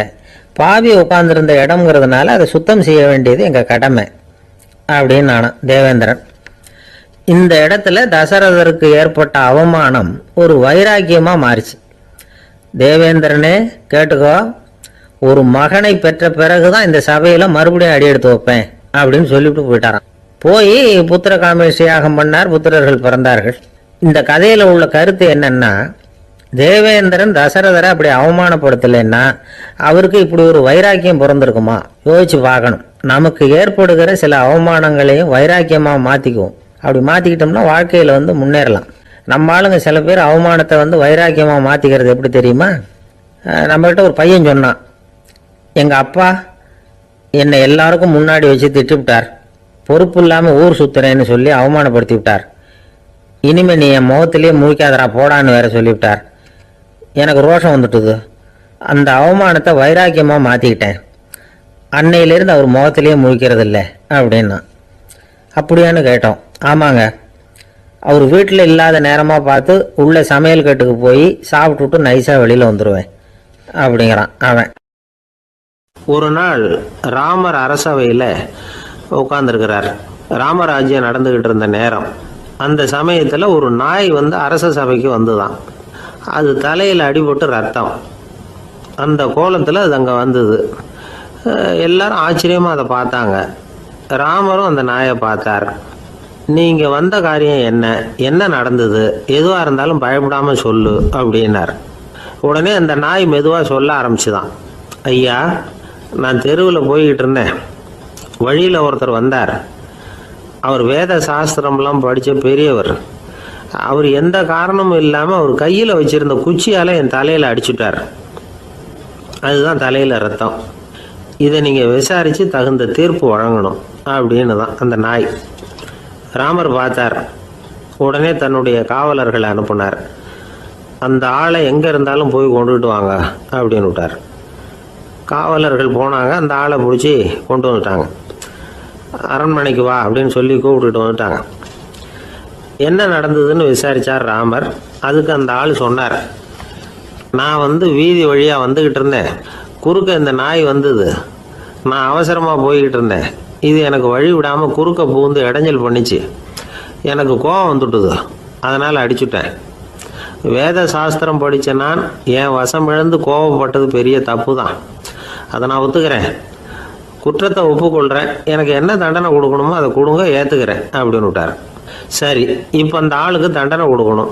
என்ன தண்டனை கொடுக்கறது யோசனை பண்ணார் ராமர். அதையும் அந்த நாய்கிட்டே கேட்டார். நீயே சொல்லு, என்ன தண்டனை கொடுக்கலாம் இவருக்கு அப்படின்னார். இதுக்கு அந்த நாய் என்ன சொல்லிச்சு தெரியுமா? இவரை ஏதாவது ஒரு கோயிலுக்கு தர்மகர்த்தாவாக நியமனம் பண்ணி விடுங்க, அதுதான் இவருக்கு சரியான தண்டனை அப்படின்னுது. இதை கேட்டதும் ராமர் முகத்தில் புன்னகை. ஆனால் அங்கே இருந்த மற்றவங்களுக்கெல்லாம் ஆச்சரியம். அது எப்படி, தப்பு செஞ்சவங்களுக்கு தண்டனை கொடுக்கறது தானே நியாயம், அதை விட்டுட்டு தர்மகர்த்தா பதவியை கொடுக்க சொல்லுது இந்த நாய் அப்படிங்கிற ஆச்சரியம். இந்த சந்தேகத்தை அந்த நாய்கிட்டேயே கேட்டாங்க அங்கே இருந்தவங்க. இதுக்கு அந்த நாய் பதில் சொல்லிச்சான். நான் போன பிறவியில் ஒரு கோயிலுக்கு தர்மகர்த்தாவாக இருந்தேன். எவ்வளவோ கவனமாக எச்சரிக்கையாக தான் என்னுடைய கடமைகளை எல்லாம் செஞ்சுக்கிட்டு வந்தேன். அப்படி இருந்தாலும் சில சமயங்களில் என்னையும் மீறி கோயில் செல்வத்தை நான் அனுபவிக்கிறதுக்கு காரணமாயிட்டேன். ஒரு கோவிலுக்கு தர்மகர்த்தாவாக இருக்கிறவங்க எப்படியும் இந்த பாவத்திலேருந்து தப்பிக்கிறது கஷ்டம். அதனால தான் நான் இந்த பிறவியில் நாயாக பிறந்து இப்படி கஷ்டப்படுறேன். இதே நிலைமை இந்த ஆளுக்கும் ஏற்படணும் அப்படிங்கிறதுக்காக தான் அவரையும் ஒரு கோயிலுக்கு தர்மகர்த்தாவை நியமிக்கும்படி கேட்டுக்கிட்டேன் அப்படின்னு தான் இந்த நாய். இதிலேருந்து என்ன தெரியுது? எந்த பதவியில் நாம் இருந்தாலும் நமக்கு தெரியாமல் கூட அதை தவறாக உபயோகப்படுத்தக்கூடாதுங்கிறத இதிலேருந்து புரிஞ்சுக்கணும். இல்லைன்னா அடுத்த பிறவியில் நாயாக பிறந்து எங்கேயாவது போய் வாழை ஆட்டிட்டு நிற்க வேண்டியது தான். கோவில் வாசலில் 2 நாய் பேசிக்கிட்டு இருந்து தான், போன ஜென்மத்தில் நான் மனுஷனாக தான் இருந்தேன். ஒரு கோவில் பூசாரி பேச்சை கேட்டுவிட்டு அவரோட கூட்டு சேர்ந்துக்கிட்டு ஆண்டவன் போட்டிருந்த நகையெல்லாம் அபகரித்து என்கிட்ட கொடுத்தாரு அவர். நான் எடுத்துகிட்டு வந்துட்டேன். திருடினது அந்த ஆள் தான், எடுத்துக்கிட்டு வந்தது தான் நான். இருந்தாலும் நான் மட்டும் நாயாக பிறந்துட்டேன். இப்போ மட்டும் அந்த பூசாரி என்கிட்ட மாட்டினா கடித்து குதறி விடுவேன் அப்படின்னு தான். அவசரப்பட்டு அப்படி செஞ்சுடாதே, பதிலுக்கு அவரும் உன்னை திருப்பி கடித்தாலும் கடிச்சிருவார். ஏன்னா அவரும் இப்போ ஒரு நாயாக தான் பிறந்திருக்கிறார் அப்படின்னு தான். இன்னொன்று, அது எப்படி உனக்கு தெரியும்னு தான். இது நான் தானே அது அப்படின்னு தான் அந்த நாய். காசியில் இருக்கிற கடவுள் காசி விஸ்வநாதர், அங்கே இருக்கிற தேவி காசி விசாலாட்சி. இவங்க 2 பேரும் ஒரு நாள் பேசிக்கிட்டு இருந்தப்போ கடவுள் சொன்னார், இந்த மனிதர்களை நாம் ரொம்பவும் நம்பிக்கையோடு தான் படைச்சிருக்கிறோம். இருந்தாலும் அவங்களுக்கு தான் நம்பிக்கை இல்லை, எதுலேயும் ஒரு உண்மையான நம்பிக்கை இல்லாமல் வாழ்ந்துக்கிட்டு இருக்கிறாங்க அப்படின்னார். என்ன அப்படி சொல்கிறீங்க? அதை பாருங்கள், எவ்வளவு பேர் காசியை தேடிட்டு வந்து கங்கையில் குளிச்சுக்கிட்டு இருக்கிறாங்க. அவங்கெல்லாம் நம்பிக்கை இல்லைன்னா இவ்வளவு தூரம் தேடிட்டு வந்து இங்கே குளிப்பாங்களா அப்படின்னு நாங்கள் தேவி. சரி, அதை சோதித்து பார்க்கலாம் அப்படின்னு 2 பேரும் முடிவு பண்ணிக்கிட்டாங்க. உடனே ஒரு திட்டம் போட்டாங்க. அது எப்படின்னா, நாம் 2 பேருமே பக்தர்கள் மாதிரி உருவத்தை மாற்றிக்கிட்டு கங்கை கரைக்கு போக வேண்டியது. நான் கங்கையில் இறங்கி குளிக்கிறேன். கொஞ்ச நேரத்தில் சுழலில் மாட்டிக்கிட்டது மாதிரி நடிக்கிறேன். நீ உடனே கரையிலேருந்து சத்தம் போடும், என்னோடய வீட்டுக்காரரை யாராவது காப்பாற்றுங்களேன்னு சத்தம் போடும். அதோடு இன்னொன்று சொல்லு, யாராவது ஒரு புண்ணிய ஆத்மா அவர்கிட்ட போய் அவருடைய முடியை பிடிச்சி இழுக்கணும். அப்படி ஒரு சாபம் இருக்குது எங்களுக்கு. புண்ணிய ஆத்மா, அதாவது எந்த பாவமும் செய்யாத இல்லாத ஒருத்தர் தான் அவரை காப்பாற்ற முடியும். அப்படிப்பட்டவங்க யாராவது வெள்ளத்தில் குதிச்சு என்னுடைய கணவரை காப்பாற்றுங்கோ அப்படின்னு நீ சத்தம் போடு, கூச்சல் போடு, என்ன நடக்குதுன்னு பார்க்கலாம் அப்படின்னார் கடவுள். சரின்னு சொல்லி 2 பேருமா சாதாரண பக்தர்கள் மாதிரி கங்கை கரைக்கு சேர்ந்தாங்க. அவர் இறங்கி குளித்தார். திட்டம் போட்டது மாதிரியே சுழலில் மாட்டிக்கிட்டது மாதிரி கத்துனார். கரையில் இருந்த அந்த அம்மா, ஐயோ என் கணவரை காப்பாற்றுங்களேன், யாராவது காப்பாற்றுங்களேன்னு கத்துனாங்க. பல பேர் ஓடி வந்தாங்க. உடனே இவங்க, பாவம் இல்லாத புண்ணிய ஆத்மா ஒருத்தரால் தான் என்னுடைய கணவர் காப்பாற்றப்படணுங்கிறது விதி, அப்படி ஒரு சாபம் இருக்குது, அதனால் புண்ணிய ஆத்மா யாராவது அவர்கிட்ட போய் அவர் முடியை பிடிச்சி தூக்கினா அவரை காப்பாற்றி விடலாம் அப்படின்னாங்க. இவங்க இப்படி சொன்னதும் எல்லாரும் திகைச்சு போய் நின்றுட்டாங்க. ஒவ்வொருத்தருக்கும் அவங்க செஞ்ச பாவம்லாம் ஒவ்வொன்றா ஞாபகத்துக்கு வர ஆரம்பிச்சுட்டுது. சரி, இதுக்கு நாம் லாயக்கு இல்லை அப்படின்னு சொல்லி ஒதுங்கி போக ஆரம்பிச்சிட்டாங்க எல்லாம். இந்த சமயத்தில் யாரோ ஒருத்தர் வேகமாக ஓடி வந்தார்.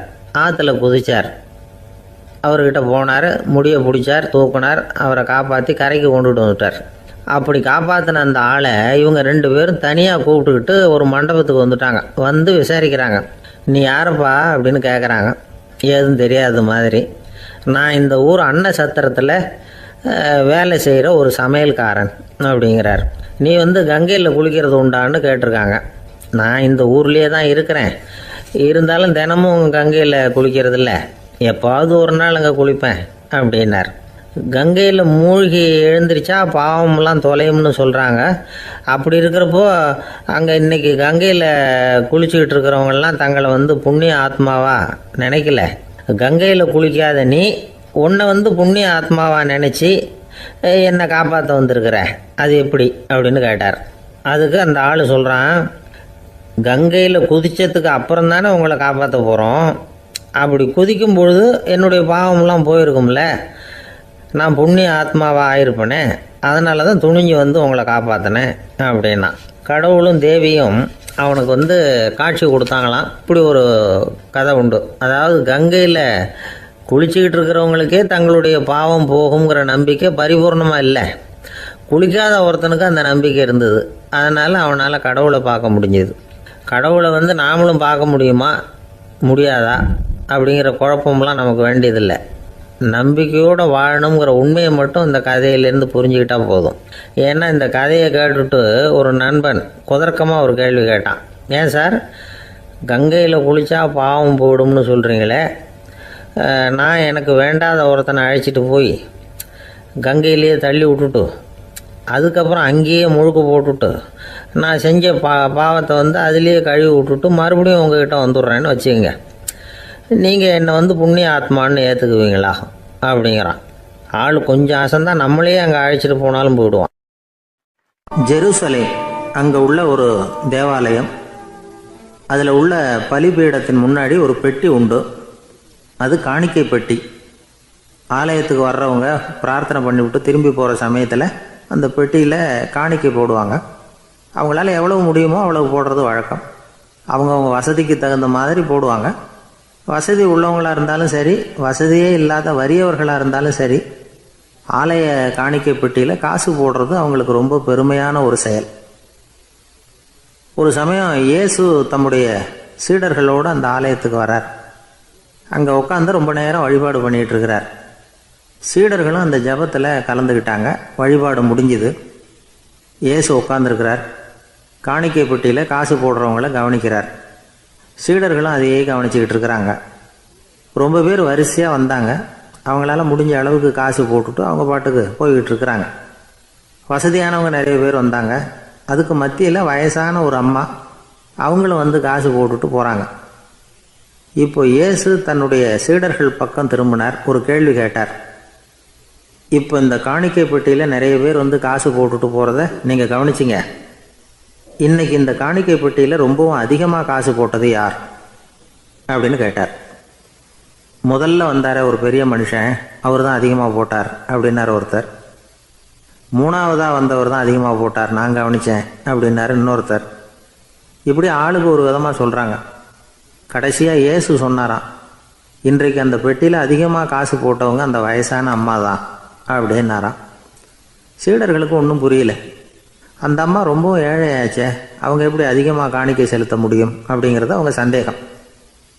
இயேசு விளக்குனார். நிறைய பேர் வந்தாங்க, நிறையவே காசுகள் போட்டாங்க, அது உண்மைதான். ஆனாலும் அந்த அம்மா என்ன பண்ணாங்க கவனிச்சிங்களா? வந்தாங்க, தன்னுடைய காசு பையை திறந்தாங்க, அப்படியே கொட்டுனாங்க. அதில் இருந்தது 2 காசுகள் தான்.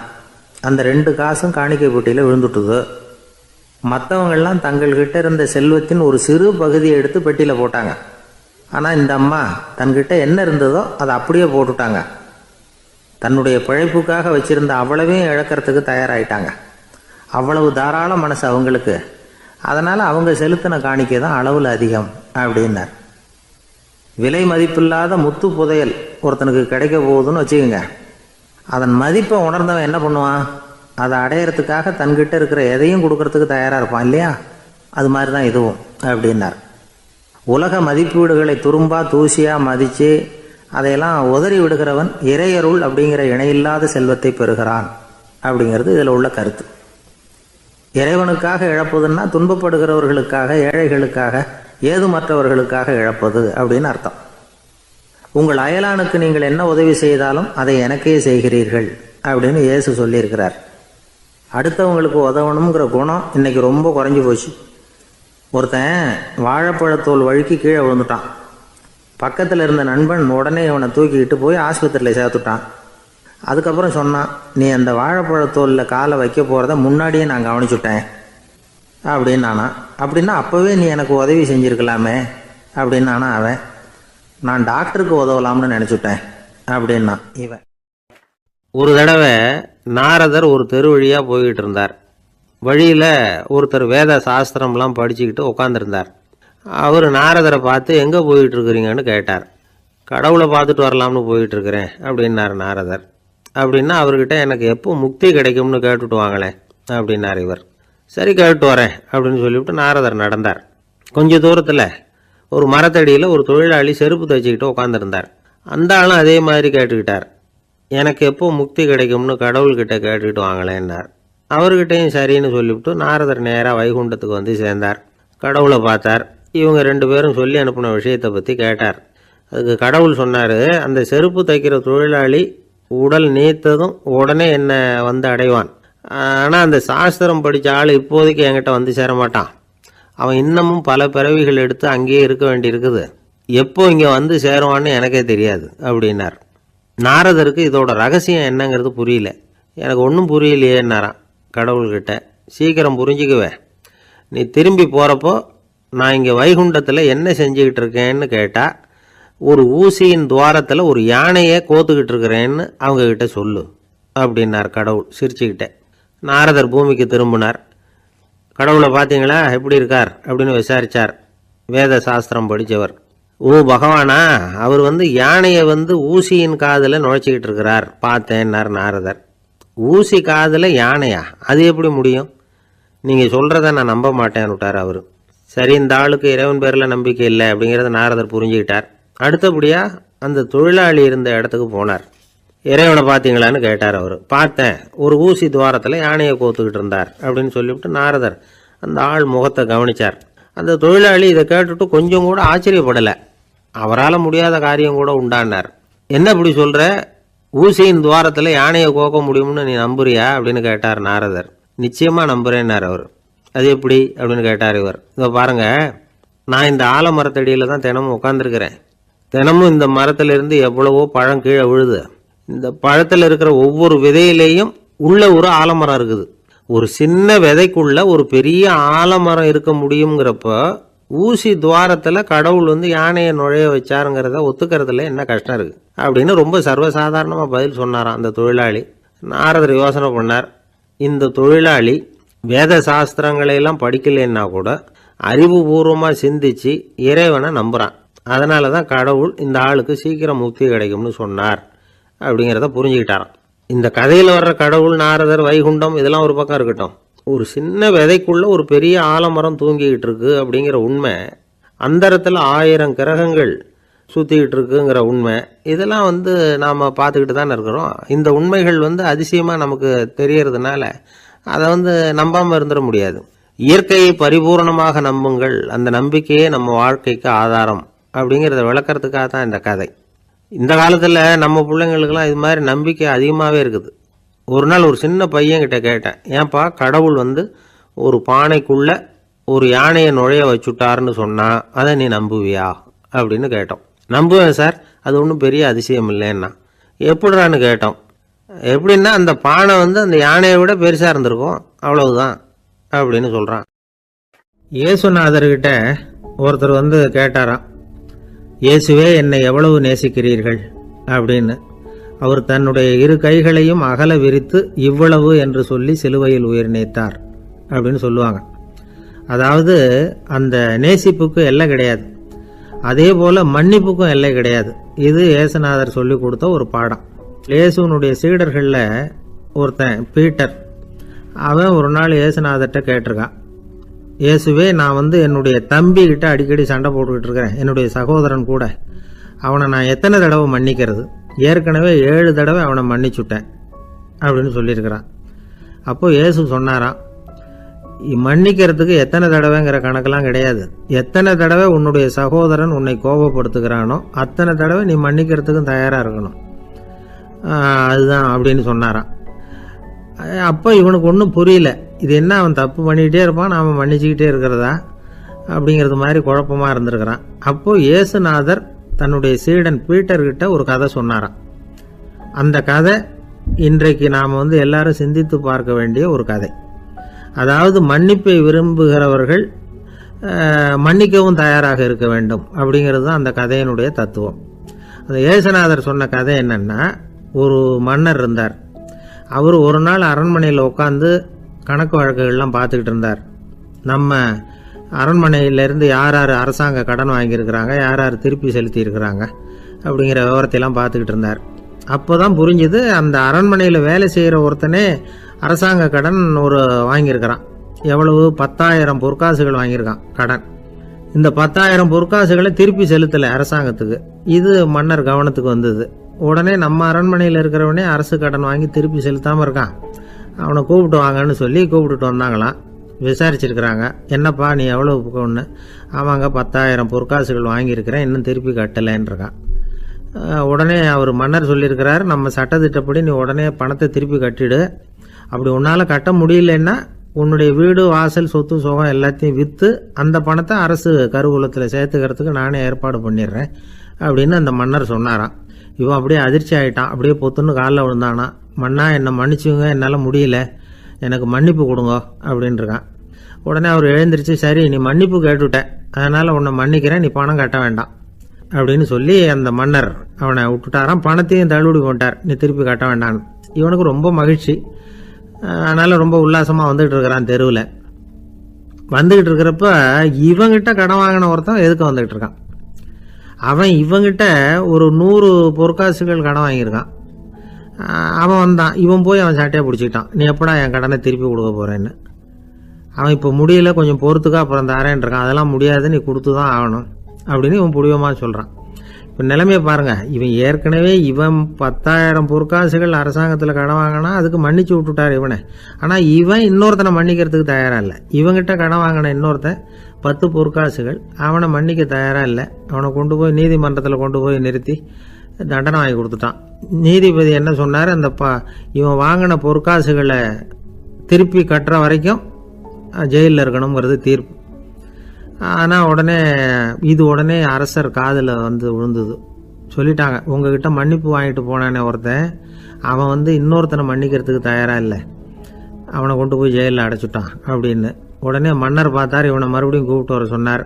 தபாரப்பா, நான் உன்னை மன்னிச்சு விட்டேன், ஆனால் நீ இன்னொருத்தனை மன்னிக்கிறதுக்கு தயாராக இல்லை, அதனால் என்னுடைய தீர்ப்பையும் மாத்துறேன், நீயும் அரசு கடன் தீர்ற வரைக்கும் ஜெயிலில் தான் இருக்கணும் அப்படின்னு சொல்லி ஜெயிலுக்கு அனுப்பிச்சிட்டாராம். இப்படி ஒரு கதையை இயேசுநாதர் தன்னுடைய சீடருக்கு சொன்னதாக ஒரு வரலாறு. அது என்ன, அதுலேருந்து நாம் புரிந்து கொள்ள வேண்டியதுன்னா, நாம் மன்னிக்கப்படணும்னு நாம் விரும்புகிறோம்னா நாம் இன்னொருத்தரை மன்னிக்கிறதுக்கு தயாராக இருக்கணும். அதனால் நாம் இன்னொருத்தரை யாரையும் மன்னிக்க மாட்டோம், ஆனால் என்ன இன்னொருத்தர் மன்னிக்கணும் அப்படிங்கிறது மாதிரி செய்யக்கூடாதுன்னு சொல்லுவாங்க. அது மாதிரி நாம் இப்போ இது தப்பாக புரிஞ்சுக்கிறவங்களும் இருக்கிறாங்க. பாவம் மன்னிப்புங்கிறதுலாம் எதுக்குன்னா, அதாவது மறுபடியும் பாவம் செய்யாமல் இருக்கிறதுக்காக தான். அதான் மன்னிக்கிறாரே அப்படிங்கிறதுக்காக மறுபடியும் பாவம் பண்ணிகிட்டு இருக்கிறது இல்லை. அதான் ஒருத்தர் கேட்டாராம், பாவத்திலேருந்து மன்னிப்பு கிடைக்கணும்னா நீ என்ன செய்யணும் அப்படின்னு கேட்டிருக்கார். அதுக்கு அவன் சொல்லியிருக்கிறான், நான் முதல்ல பாவம் செய்யணும், அப்போ தானே மன்னிப்பு கிடைக்கும் அப்படின்னு நானாம். இப்படிப்பட்டவர்கள் தான் இன்றைக்கி உலகத்தில் அதிகமாக இருக்கிறாங்க. அதனால் இந்த மன்னிப்பின் மகத்துவங்கிறது இயேசுநாதர்கிட்டேருந்து தான் நாம் புரிஞ்சுக்கணும். அந்த இயேசு சொன்ன அந்த மன்னிக்கிற மனோபாவம் இருந்தால் இன்றைக்கி உலகம் பூராவும் அமைதி பூங்காவாக இருக்கும். அதில் ஒன்றும் ஆச்சரியமே இல்லை, அதில் ஒன்றும் சந்தேகமும் இல்லை. அதனால் மன்னிக்கிற மனோபாவத்தை நாம் எல்லாரும் நமக்குள்ளே வளர்த்து கொள்ள வேண்டும் அப்படிங்கிறது தான் நாம் இன்றைக்கு எல்லோரும் சிந்தித்து பார்க்க வேண்டிய ஒரு செய்தி. காஞ்சிபுரத்தில் பல்லவ ராஜா ஒரு கோவில் கட்டினார், கைலாசநாதர் கோவில். அதுக்கு கும்பாபிஷேகம் பண்ணுறதுக்கு ஒரு நாள் குறிப்பிட்டு அதுக்கு வேண்டிய ஏற்பாடுகள்லாம் பண்ணினார். முதல் காரியமாக கடவுளை வேண்டிக்கிட்டார், நீங்கள் இந்த கும்பாபிஷேகத்துக்கு நேரில் கலந்துக்கணும்னார். கடவுள் அந்த ராஜா கனவுல வந்தார், நீ கும்பாபிஷேகம் வச்சிருக்கிற அதே நாளில் அதே நேரத்தில் எனக்கு இன்னொரு ஊரில் ஒரு கும்பாபிஷேகம் இருக்குது, அதுக்கு போக வேண்டியிருக்கு. அதாவது திருநின்ற ஊரில் என்னுடைய பக்தர் ஒருத்தர், அவரும் ஒரு கோயில் கட்டி கும்பாபிஷேகம் செய்கிறார், நான் அதுக்கு போக வேண்டியிருக்கு, அதனால் உன்னுடைய தேதியை நீ மாற்றி வச்சுக்கோ அப்படின்னார். கடவுள் தான் எங்கேயும் இருக்கிறவராச்சே, அவர் நினச்சா 2 இடத்துலையும் இருந்து கோயில் கும்பாபிஷேகத்தை நடத்த முடியாதா? ஏன் அப்படி செய்யலை? அது ஒரு முக்கியமான காரணத்துக்காகத்தான். திருநின்ற ஊரில் இருந்த பூசலாருங்கிற அந்த அடியாரின் பெருமையை இந்த உலகத்துக்கு எடுத்து காட்டணுங்கிறதுக்காகத்தான் கடவுள் அந்த ராஜா கிட்ட அப்படி சொன்னார். சரி, அந்த அடியார் அப்படி என்னதான் பெருசா கோயில் கட்டி விட்டார்? ராஜா கட்டின கோயிலை விட பெருசா? அவர் கட்டினது கருங்கல்லாலேயோ மண்ணாலேயோ மரத்தாலேயோ இல்லை. அவர் கட்டின கோயில் வேற மாதிரி. அது மனசால கட்டின கோயில், மனசுக்குள்ளே இருக்கிற கோவில், மனக்கோவில். அந்த அடியார் தன்னோட மனசுக்குள்ள மாசக்கணக்காக ஒவ்வொரு கல்லாக சேர்த்து கட்டின கோவில். இந்த விஷயம் ராஜாவுக்கு தெரியாது. அவர் என்ன நினச்சுட்டாரு, அது நாம் கட்டின கற்கோயிலை விட ரொம்ப பெருசாக இருக்கும் போல இருக்கு அப்படின்னு நினச்சிட்டார். சரி, அப்பேற்பட்ட அந்த கோயிலை தரிசனம் பண்ணிவிட்டு வருவோம் அப்படின்னு நினச்சி ராஜா திருநின்ற ஊருக்கு போகிறார். அங்கே போய் பார்த்தா கோயிலையும் காணும், ஒன்றையும் காணும். கடைசியில் பூசலார் கட்டின மனக்கோவில் தான் அதுங்கிறத அவர் புரிஞ்சுக்கிறார். உடனே அந்த அடியாரின் காலில் விழுந்து வணங்குறார். அவரோ, இது மனசால முயன்ற கோவில், இதுக்கு இத்தனை பெருமையா அப்படின்னு ஆச்சரியப்படுறார். இதில் ஆச்சரியப்படுறதுக்கு ஒன்றும் இல்லை. ஆண்டவன் விரும்புறது அகபக்தியை தவிர புற தோற்றங்களே அல்ல. இதை நாம் புரிஞ்சுக்கிட்டோம்னா நமக்குள்ள எந்த வேறுபாடுகளும் வர்றதுக்கு வழியே இல்லை. இன்னொரு ராஜா இருந்தார். அவர் ஆண்டவனுக்கு படைக்கிறதுக்காக ஒரு தார் நல்ல செவ்வாழைப்பழமாக எடுத்துக்கிட்டு போகணும்னு நினச்சார். அதனால் நாளே அதை வாங்கிட்டு வர சொன்னார் வேலைக்காரங்கிட்ட. வேலைக்காரன் போனால் கடைத்தெருவில் ஒரு தார் பழம் வாங்கினா. வர்ற வழியில் அவன் குடிசை.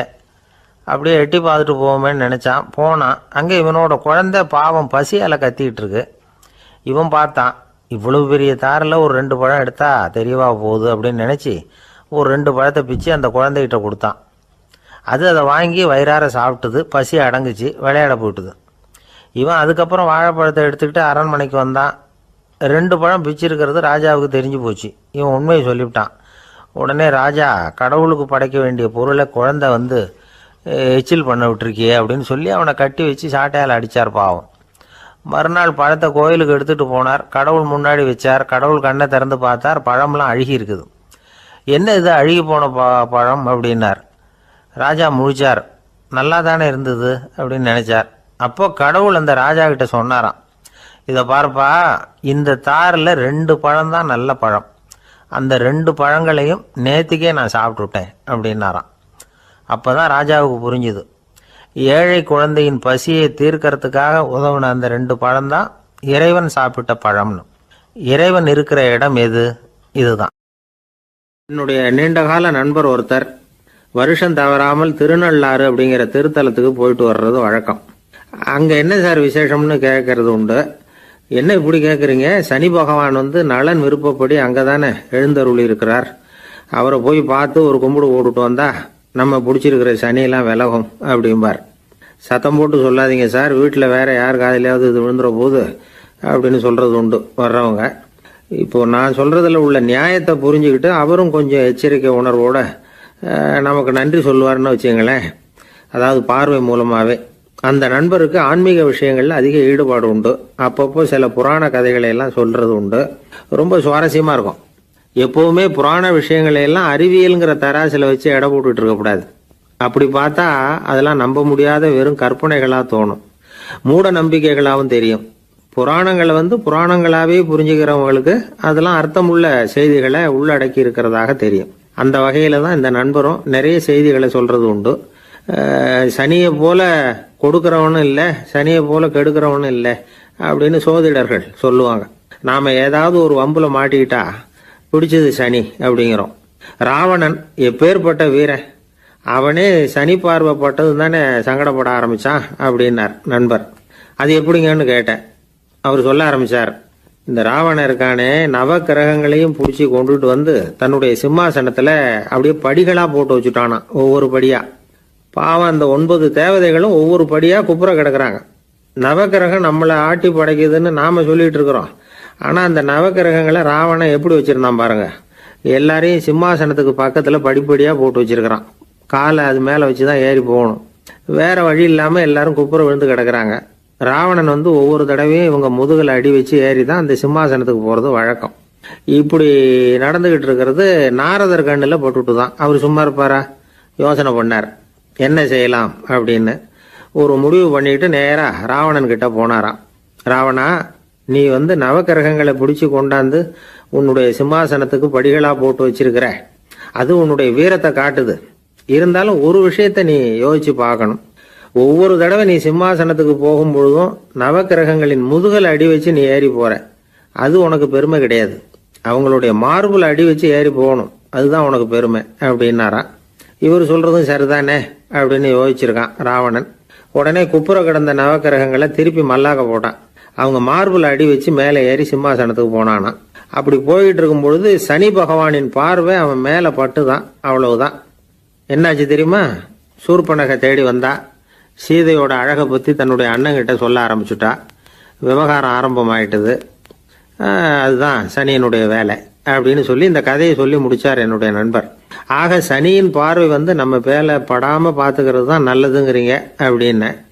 ஆமா சார், இப்ப கூட நான் உங்க வீட்டுக்கு வந்திருக்கிறதே ஒருத்தருடைய பார்வை என் மேல படக்கூடாதுங்கிறதுக்காகத்தான் அப்படின்னார். யாருங்க அதுன்னு என்னுடைய மாமனார் சார். அவசரத்துக்கு அவர்கிட்ட கொஞ்சம் கடன் வாங்கிவிட்டேன். நம்ம மாப்பிள்ளை தானேன்னு சொல்லி அவர் விட்டு கொடுக்கறதுக்கு தயாரா இல்லை.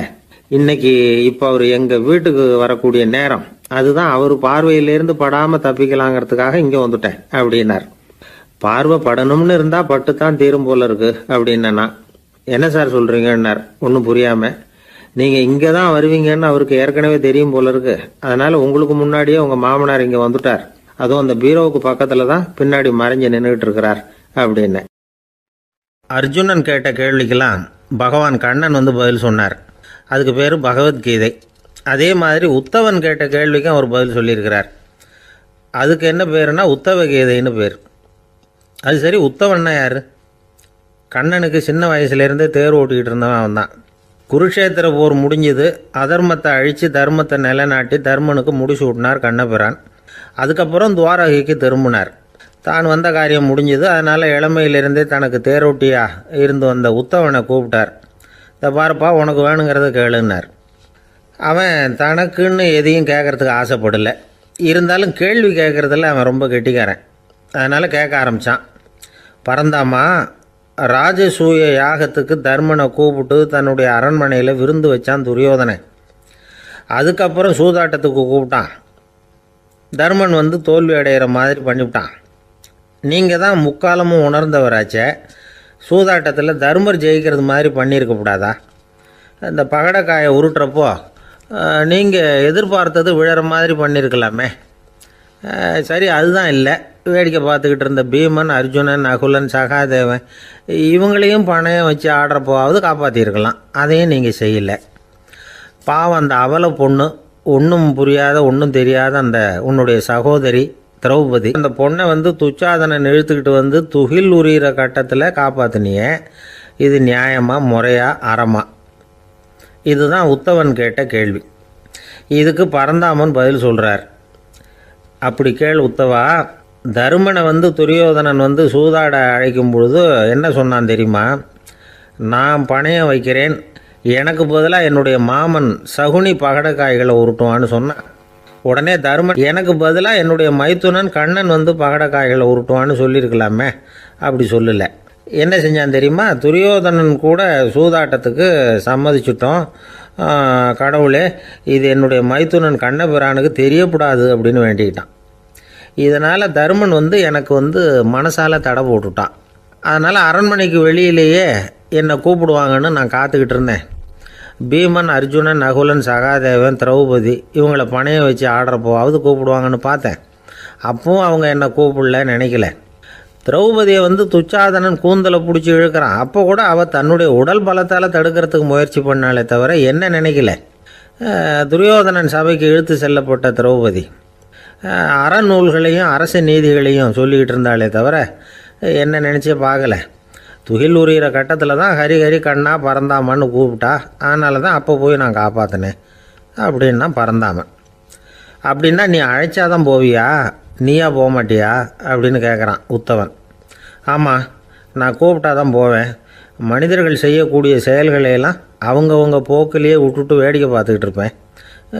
நான் குறுக்கிட்டு ஒன்றுமே செய்ய மாட்டேன் அப்படின்னா பரந்தாமன். மனுஷன் தவறு பண்ணுனா திருத்த மாட்டியா, சும்மா பார்த்துக்கிட்டு தான் உட்காந்துருப்பியா அப்படின்னு கேட்குறான் உத்தவன். நான் மனுஷனுடைய உள்ளத்தில் இருக்கிறப்போ என் எதிரில் மனுஷன் தவறு பண்ண மாட்டான் அப்படின்னு ஆனால் கண்ணன்.